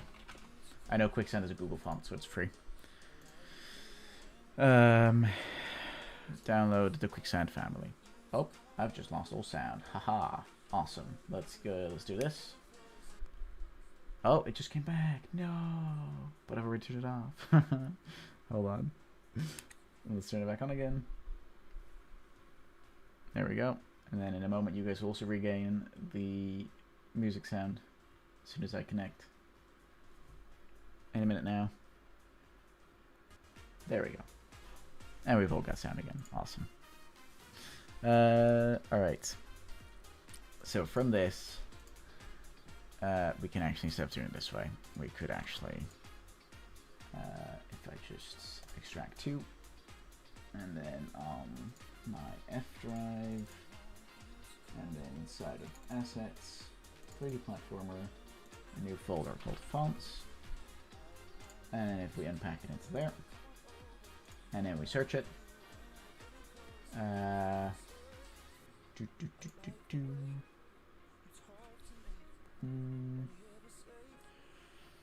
I'm loving this new music we're using. It is much better than the lo-fi lists on YouTube, man. Those were like, they were really just they weren't doing anything great for my brain, that's for sure. Fonts, here it is. Right, I'm not sure if this is going to import. Haha, yes to all please. Yeah, cool. So let's delete the one we tried to create, and instead, why is my content browser up here? Don't do that. There we go, awesome. And then instead, in here, we can also cite this content. And we can actually say, yes. Whoa. Oh no, it doesn't like...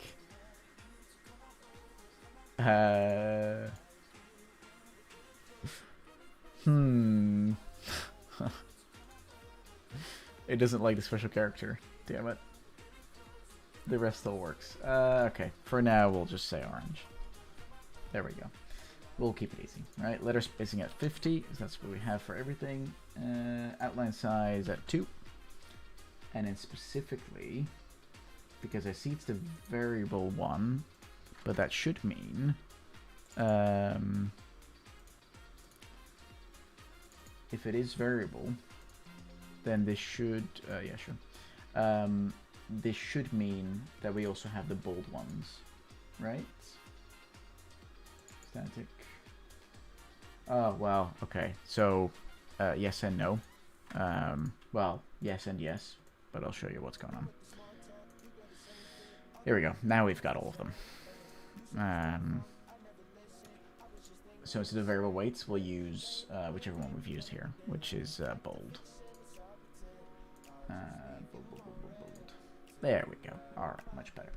Now, then I do know that for shadow color, we want to put alpha at 1, and shadow offset, we want to slightly increase that at, let's see what I did here for the outer shadow. Opacity is at 66%, and the offset is 10 pixels. 10 on this side, 10 on this side, and then this is actually 0.66. And then we actually have, I see we don't have an outline on, there we go. Ta-da! Took a little bit of extra work, but we're there. Right, we got there. And then the only extra thing I just kind of want to do is, oops, there we go. So let's just export this as a JPEG. Selection only, export. What did I call him? Oh yeah, I called him JD for Jus d'Orange.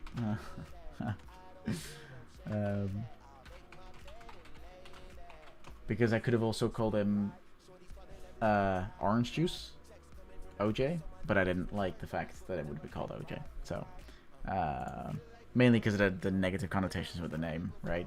I kind of want to avoid that, so I figured JD would be a better name, and it still says Jus d'Orange, so ultimately I still get my pun. That's basically what it is. Alright, then let's get the full, oh no, wrong folder. It's not imported into fonts. Shouldn't really go into textures either, but that's where, oh no, that's where we're putting it. Why won't that stay up? Nope. Okay, that's not working anymore. All right, let's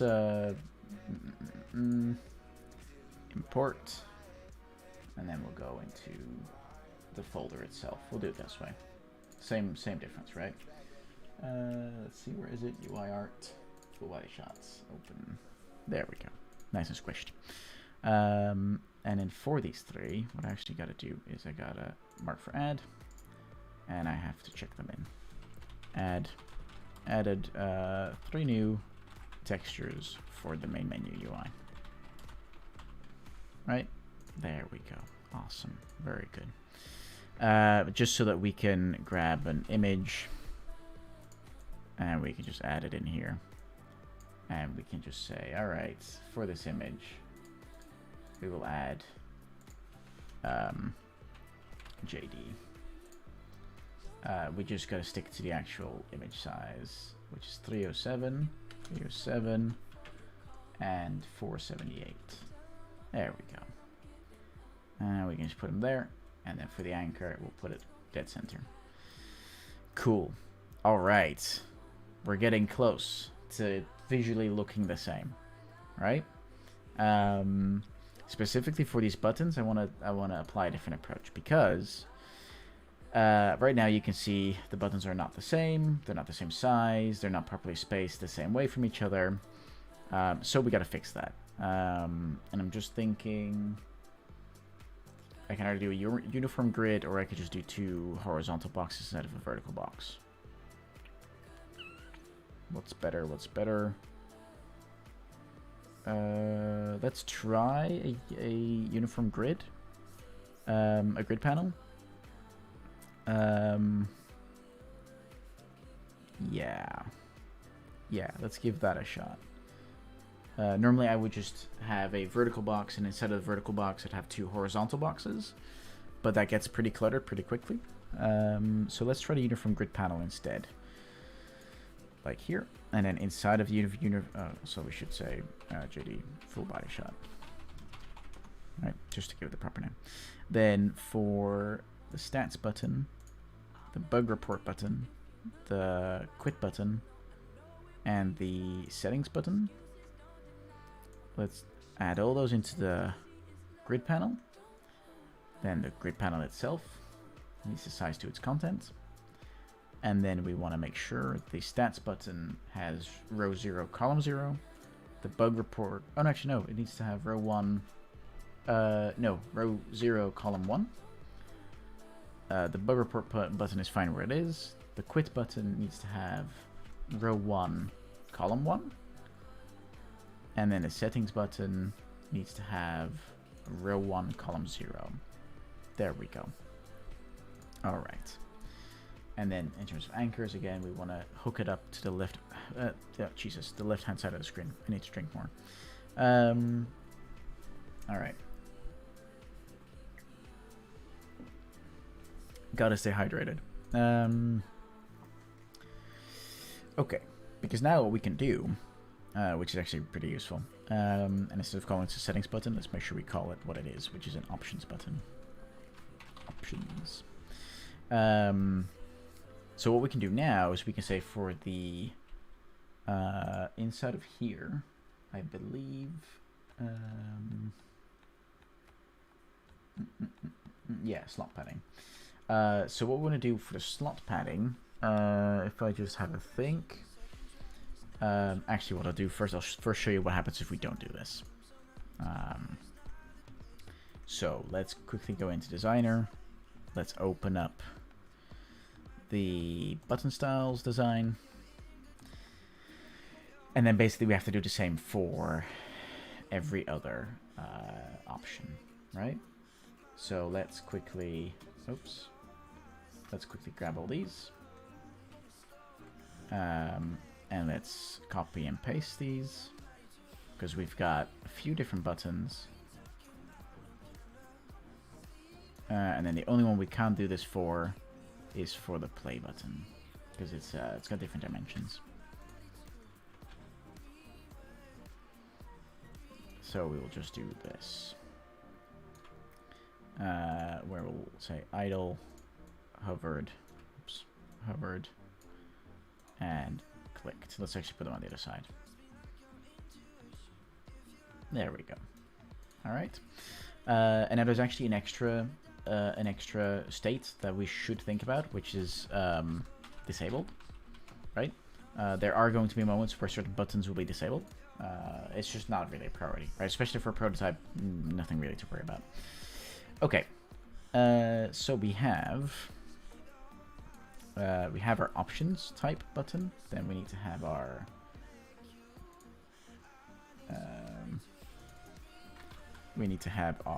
stats. Actually, maybe what I should have done instead, because there's going to be a lot of reworking this way. Let's instead, because we can copy styles pretty easily. So let's instead actually just copy these buttons as they come along. Like that. Then we don't have to copy over the icon every single time. Makes it a little bit easier to edit. And then the quit button. Alright. Very cool. Okay, so we take these 3 buttons and we copy them across a few times. Like that. Now, the only thing we gotta do is for all of these actually, which we can all do at the same time, we can grab this color. And we can do that. And then for the actual text, oh, actually, hold on. Oh, that actually, okay, it doesn't actually allow you to do that. All right, let's grab this. As the person who helped me design this called it, this nice P color. Let's give that to the text. And then on top of that, we'll add the drop shadows in the same color, right? So in here, outer shadow, the color will be that. And then I just have to quickly double check what the exact values are. So let's check that. Which is 50% opacity and 4.9 pixels offset. Okay.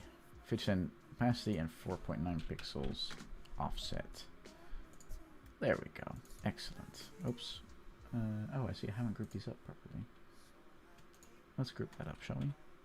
There we go. We might even want to say, instead of grouping them, might even want to say, let's add them all together like that. So now it's just a collection of curves. Then here as well, outer shadow. Hey Larissa, how you doing? 4.9 pixels. I see you noticed that I was designing stuff, and now you've come to complain. Oh shit, I actually messed something up. Hold on. I need to include this one. I'm wondering how the drop shadow is going to look on so many individual objects. 4.9. Well, doesn't look too bad. Looks acceptable. Looks passable for now. Just went to me as now I'm about to give you some feedback. So actually, I'm going to Minions Rise of Gru on Monday. I think I'm going on Monday. Yeah, we're gonna see how Gru was risen, which I'm actually looking forward to. I think it's a great movie, or I think it's just a great series in general. 222. The movie itself, I do not know yet. 4.9 pixels. There we go. Excellent. Looks very good. Are you wearing a suit too? Now, is that even a question? Is that even a question? Of course I'm wearing a suit.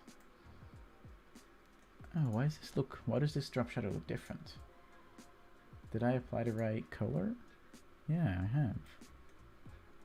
Why does it look lighter than, for example, for this one? Oh, because I've not used the right color here. There we go. Like that. But have I actually done the same for this button? I feel like I haven't. Oh no. No, I left it black. Damn it. I ruined it. Alright. Let's make this go back to black. Okay. Looking good, boy. Thanks. I mean, you know, you helped with the designs earlier. Or the last time we looked at the main menu. So it is definitely thanks to your help, that's for sure. Alright. You're gonna need pics of me going to Minions Rise of Gru in a suit. This is totally not the weirdest conversation. Actually, this is definitely not the weirdest conversation I've had in my life so far. Definitely not. But it is a weird request, so... but I salute that. That's okay. Okay, so we've got all of those. But we should now also apply it actually to these ones. So it's actually easier than I thought it was, which is just to add the offset every single time. I just gotta add all of these to the same shape. There we go. And then we do outer shadow. And we say 4.9 pixels. Also, Larissa, what do you think of the music? Don't you think it's much better now? Much better than the lo-fi stuff that I tended to have on in the background. All right, cool. We've got a. Yeah, it's oh man, and this is made by Twitch. It's the soundtrack by Twitch beta. Hey Zemdatem, how you doing, man? I hope you're doing well. Well, that's fair. I mean, but this is made by Ella Rose, who I believe has actually done quite a few tracks with quite a few bigger artists. But this is all copyright free, and it's provided by Twitch. So if Twitch is going to copyright strike me for their own music or for their own licensed music, then I don't even know what to do anymore. How's the main menu going? It's going pretty well. It's going pretty well. Let me show you what it actually looks like, or what it's going to look like. So this is the design that we have. And we're currently working on implementing it inside of here, right? So I just need to finish up the button styles for all the different, all of the different states. And then once that's done, we can chuck them all in, and it should be pretty straightforward sailing from there, right? That should be pretty good. Let me quickly check there's no text from me. Double check.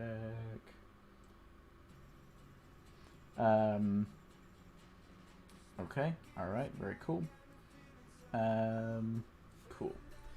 Is it satisfying to press? Maybe. We're gonna find out. It's gonna be one of the things we'll be testing. Okay. Alright, so this one, and this one, all of these need this color again. And then we just gotta add the extra drop shadows there. Like that. Okay. And then we just do that. And then we say, alright, add an outer shadow. You can always start singing yourself. I don't really want to do that to my viewers.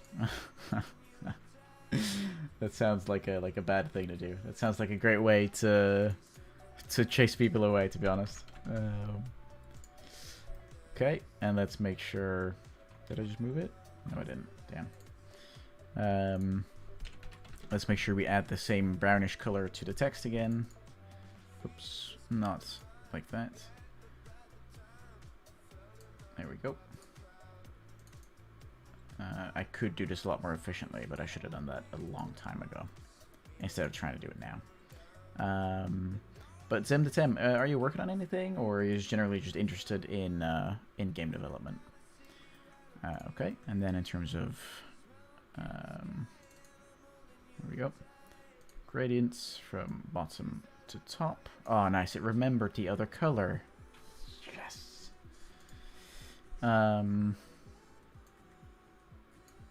Excellent. And then quit button. There we go. Excellent.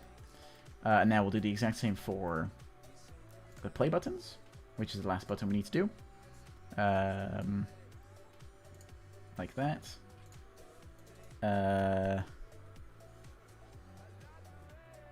Yeah, but then question becomes, do we do that for the whole word of play, or do we do it differently? Let's see what it looks like if we do it for the whole word, and we'll go from there. But then we need to add the gradient in the middle. Okay. All right. So we've got all the buttons. Very good. Now we just need to export them all individually. So let me double check how I did that previously with the... Yeah, with the options. I just did it all at the same time. Yeah, go nuts. If you want to make me emotes, then please do. I'd be very, very grateful. Absolutely. That'd be super cool if you did that. Do you want me to send you the files over Discord? I don't have the raw files, but I do have the collection. So I can send it your way. Where are you in my list? There you are. Let me just quickly double check where I actually left this. Actually, I'm better off sending you this one, I think. There you go. I've sent you the one that's like the one we picked, right? I've sent you that one. All right. So now,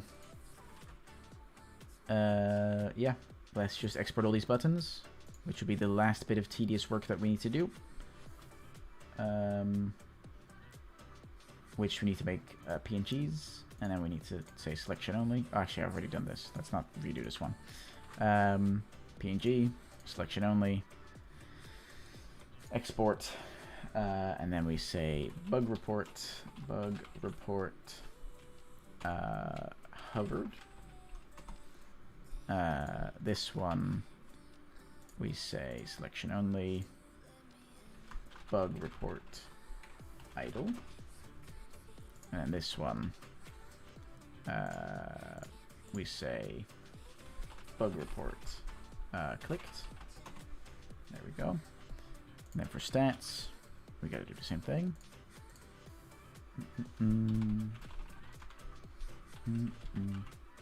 I think a play button may be a different color, like red, so it contrasts better. Good point. We'll do that in a second. There we go. Selection only, export, stats. What did I call this? Oh, I gave it the wrong name. Stats hovered. So let's quickly dive into that folder and give it the right name. Stats idle. There we go. All right, very good. And then selection only. And we say export, and we say stats clicked. Okay, then just for the quit button, that's the last one. No, sorry, that's the second to last one. Quit, idle, and this one is selection only, export, quit, hovered. Yeah, hovered. No worries. Let me know if you need any other files. I do have some of the other inspirations. I do have those in a collection, but they're not exactly the same as the final result, right? So I don't know if you'll need those. Quit, clicked. Okay, and then for the play button, we might want to go for something a little more contrasting. We could go with the full red. Or did you mean not necessarily the text, but you meant the background, maybe? Let's try that as well. Actually, that might cause it to blend in with the background we already have. So that's probably not it.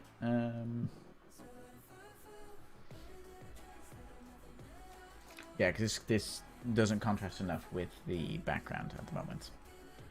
We could make it like a bluish, but that would be too out of sorts. Oh, whoops, shit. There we go.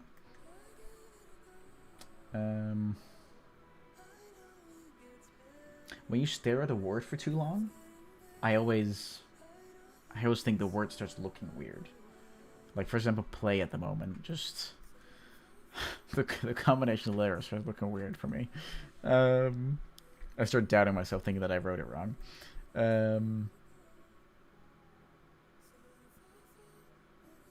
Which color? Which color?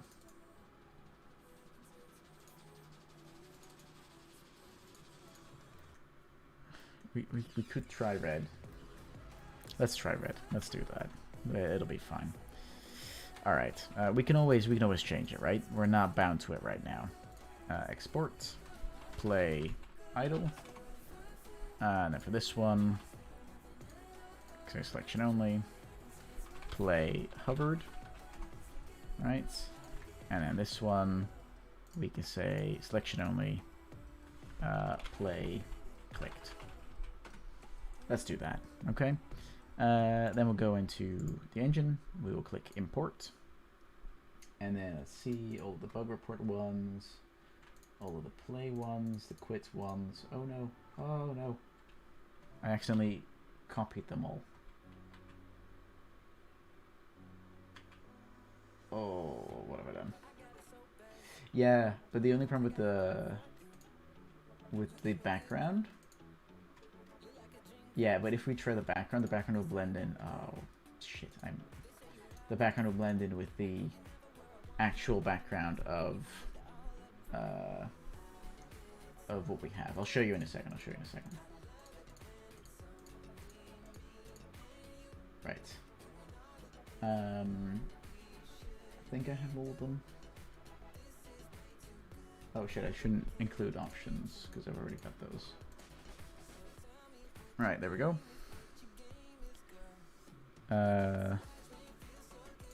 So if I just go into here, and I go into bug report, and I go for normal, and I go bug report idle.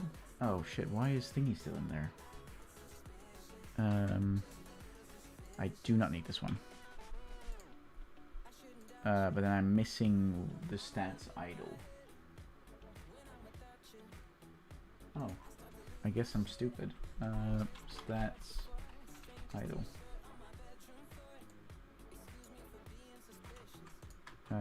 Yep, there we go. Cool.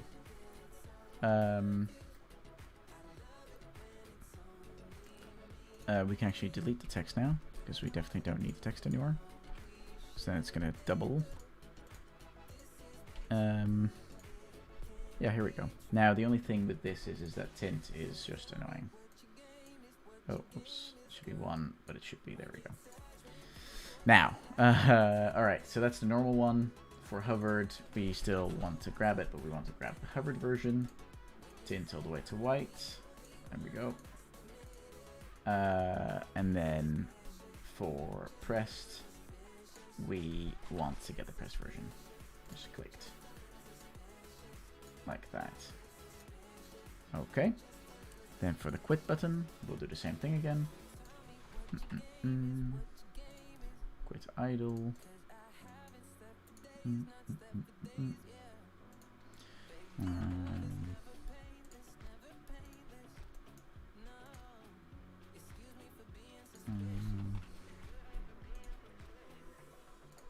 we go. Now we won't have the disabled version, but that's okay. And then which one are we missing at the moment? So we're missing stats. Okay. Now, the thing I wanted to show, you can already see it happening here, which is that all of the buttons are hugging each other, which is not something you want because it doesn't look nice, and beyond it not looking nice, it is also confusing and makes information a lot less readable for users. So we always want to avoid that. But what we can do now with the... Oh, hold on. It's, oh yeah, how did I fix this again? Because the... Oh yes, I remember why. Instead of around a box, we should select image with all of these. Because else we get a weird outline around it, and that's something we don't want. image, image. Okay. Stats button, image, image, image. Okay. So now what we can do with the uniform grid panel is we can simply just say, all right, have 5 points of padding on all sides. I love this emote. It's so random if you don't know the reference. Hex Go Brewer. Yeah, I don't know the reference, but I can only imagine. Now the only thing is that the uniform grid panel should size to its own content. I just want to avoid, yeah, because the buttons are deforming when we do that, and I'm just wondering why that is.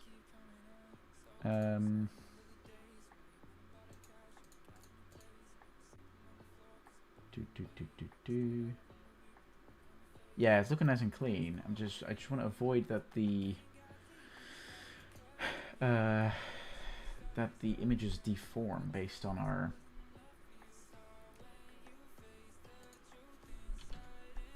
us increasing some of these things.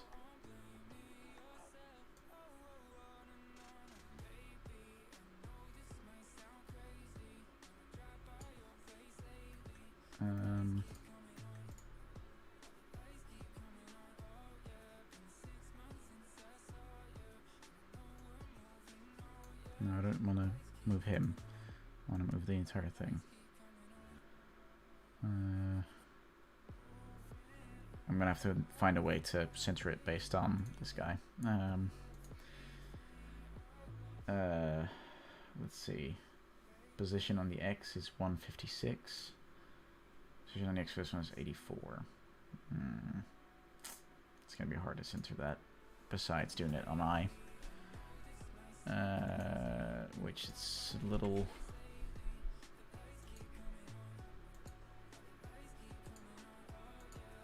It's a little too far now. Let's go one back. Yeah, that's more or less the middle. That's more or less the middle, which is okay for now.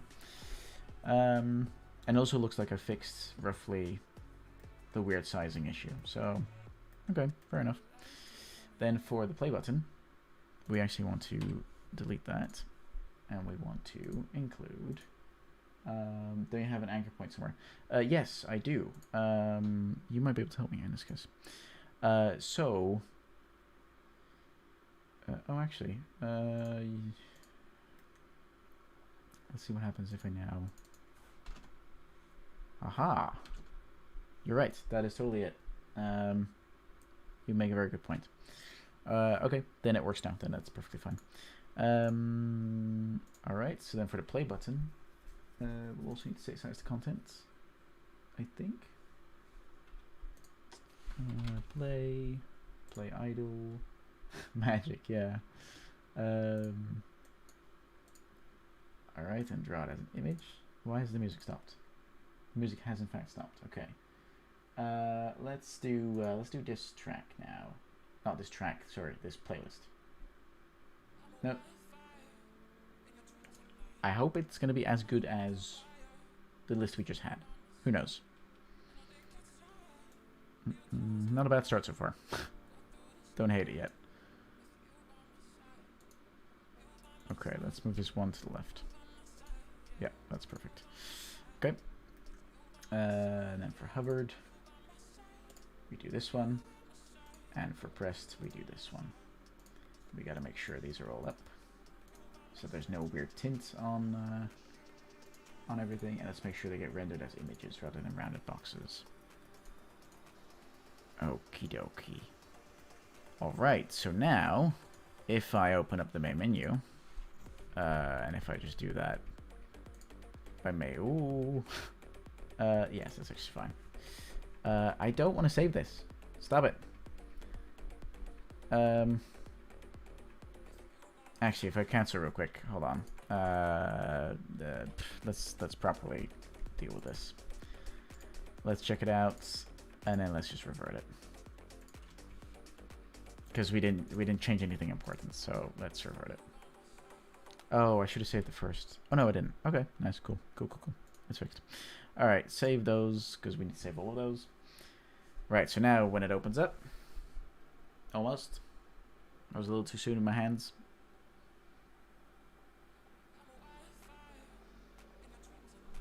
Yay, there we go. Alright, I thought it was going to crash for a moment. That looks nearly 1-on-1. And look, it works. Oh, this is... Oh, I selected one wrong button. Okay, hold on. But that looks pretty good. That's looking pretty good. Yeah? Alright, so I just got to fix the play button. I've selected the wrong one. What have I done for the play button? Yeah, I clicked the bug report once. Whoopsie. Play, hovered, and play, clicked. Oh, bollocks. Play, clicked. There we go.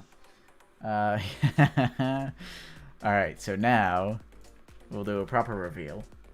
This is how quickly you make mistakes. So this is it. Alright. That was the last of my hydrating juice. So, alright, so now the red text kind of works. I don't hate it. I don't hate it at all. I thought it wouldn't work, but it kind of does. Yeah. Oh, man. Look at that. Look at that. This is awesome. This is so cool. Now, what we can do, but we'll do this in a different time, because I don't know how to do it yet. What we actually can do is for the background here, we can turn it into a material that has a panner inside of it, which means that the bars, like the texture will just keep panning over and over again, which is going to add a little bit of a dynamic scene going on here, right? Which would be really nice, I reckon. I reckon that'd be really nice to have. But now if we press quit, it'll actually quit. Very good. And then if we just relaunch it again, some of the other buttons won't do stuff yet, but that's okay. It's still work in progress, right? So if it just opens up, if I click options, it actually doesn't do anything at the moment because there's no animations bound to it. Stats, there's nothing bound to that, and bug report, there's nothing bound to that, but you can see the click effect happening, right? If you press play, oh, it actually gave me... Oh, will this work?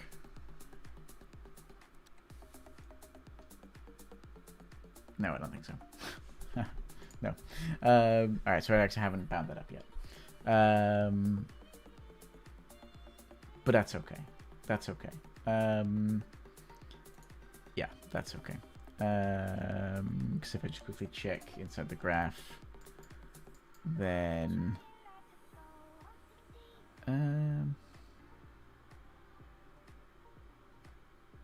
yeah, main menu functionality. Here it is.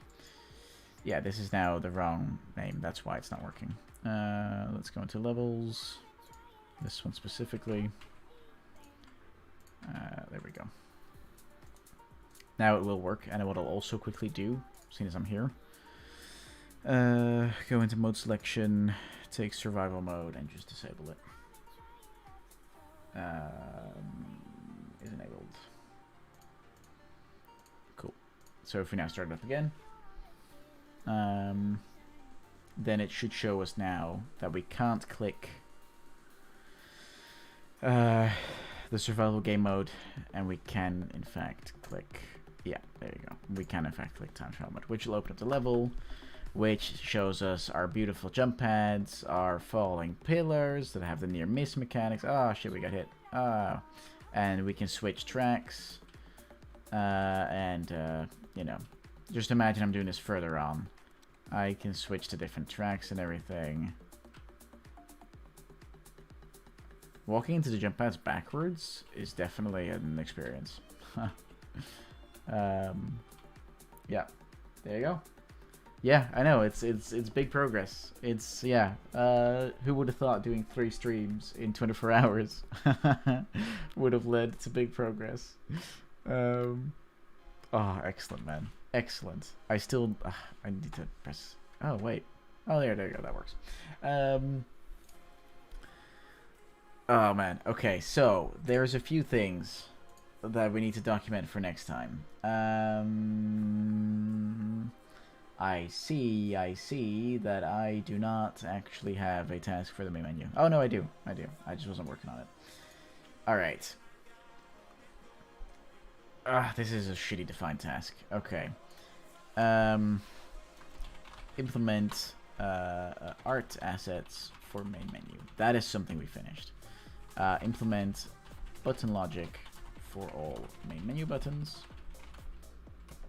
Implement menu screen switching functionality, right? So if we're going from, let's say, options back to the main menu and vice versa, right? That's stuff we got to think of. Implement disabled buttons art. That is something we need to do at some point. What else am I missing? Oh yeah. Implement main menu UI animations. That is going to be a fun one. I'm looking forward to doing that stream because I really love doing UI animations. It is a lot of fun in my opinion. So there's that. What else?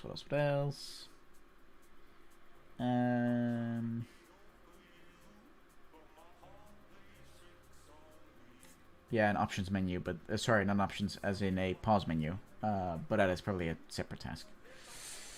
Yeah, it's probably a separate task. Okay, so we have done art assets. We did do that one.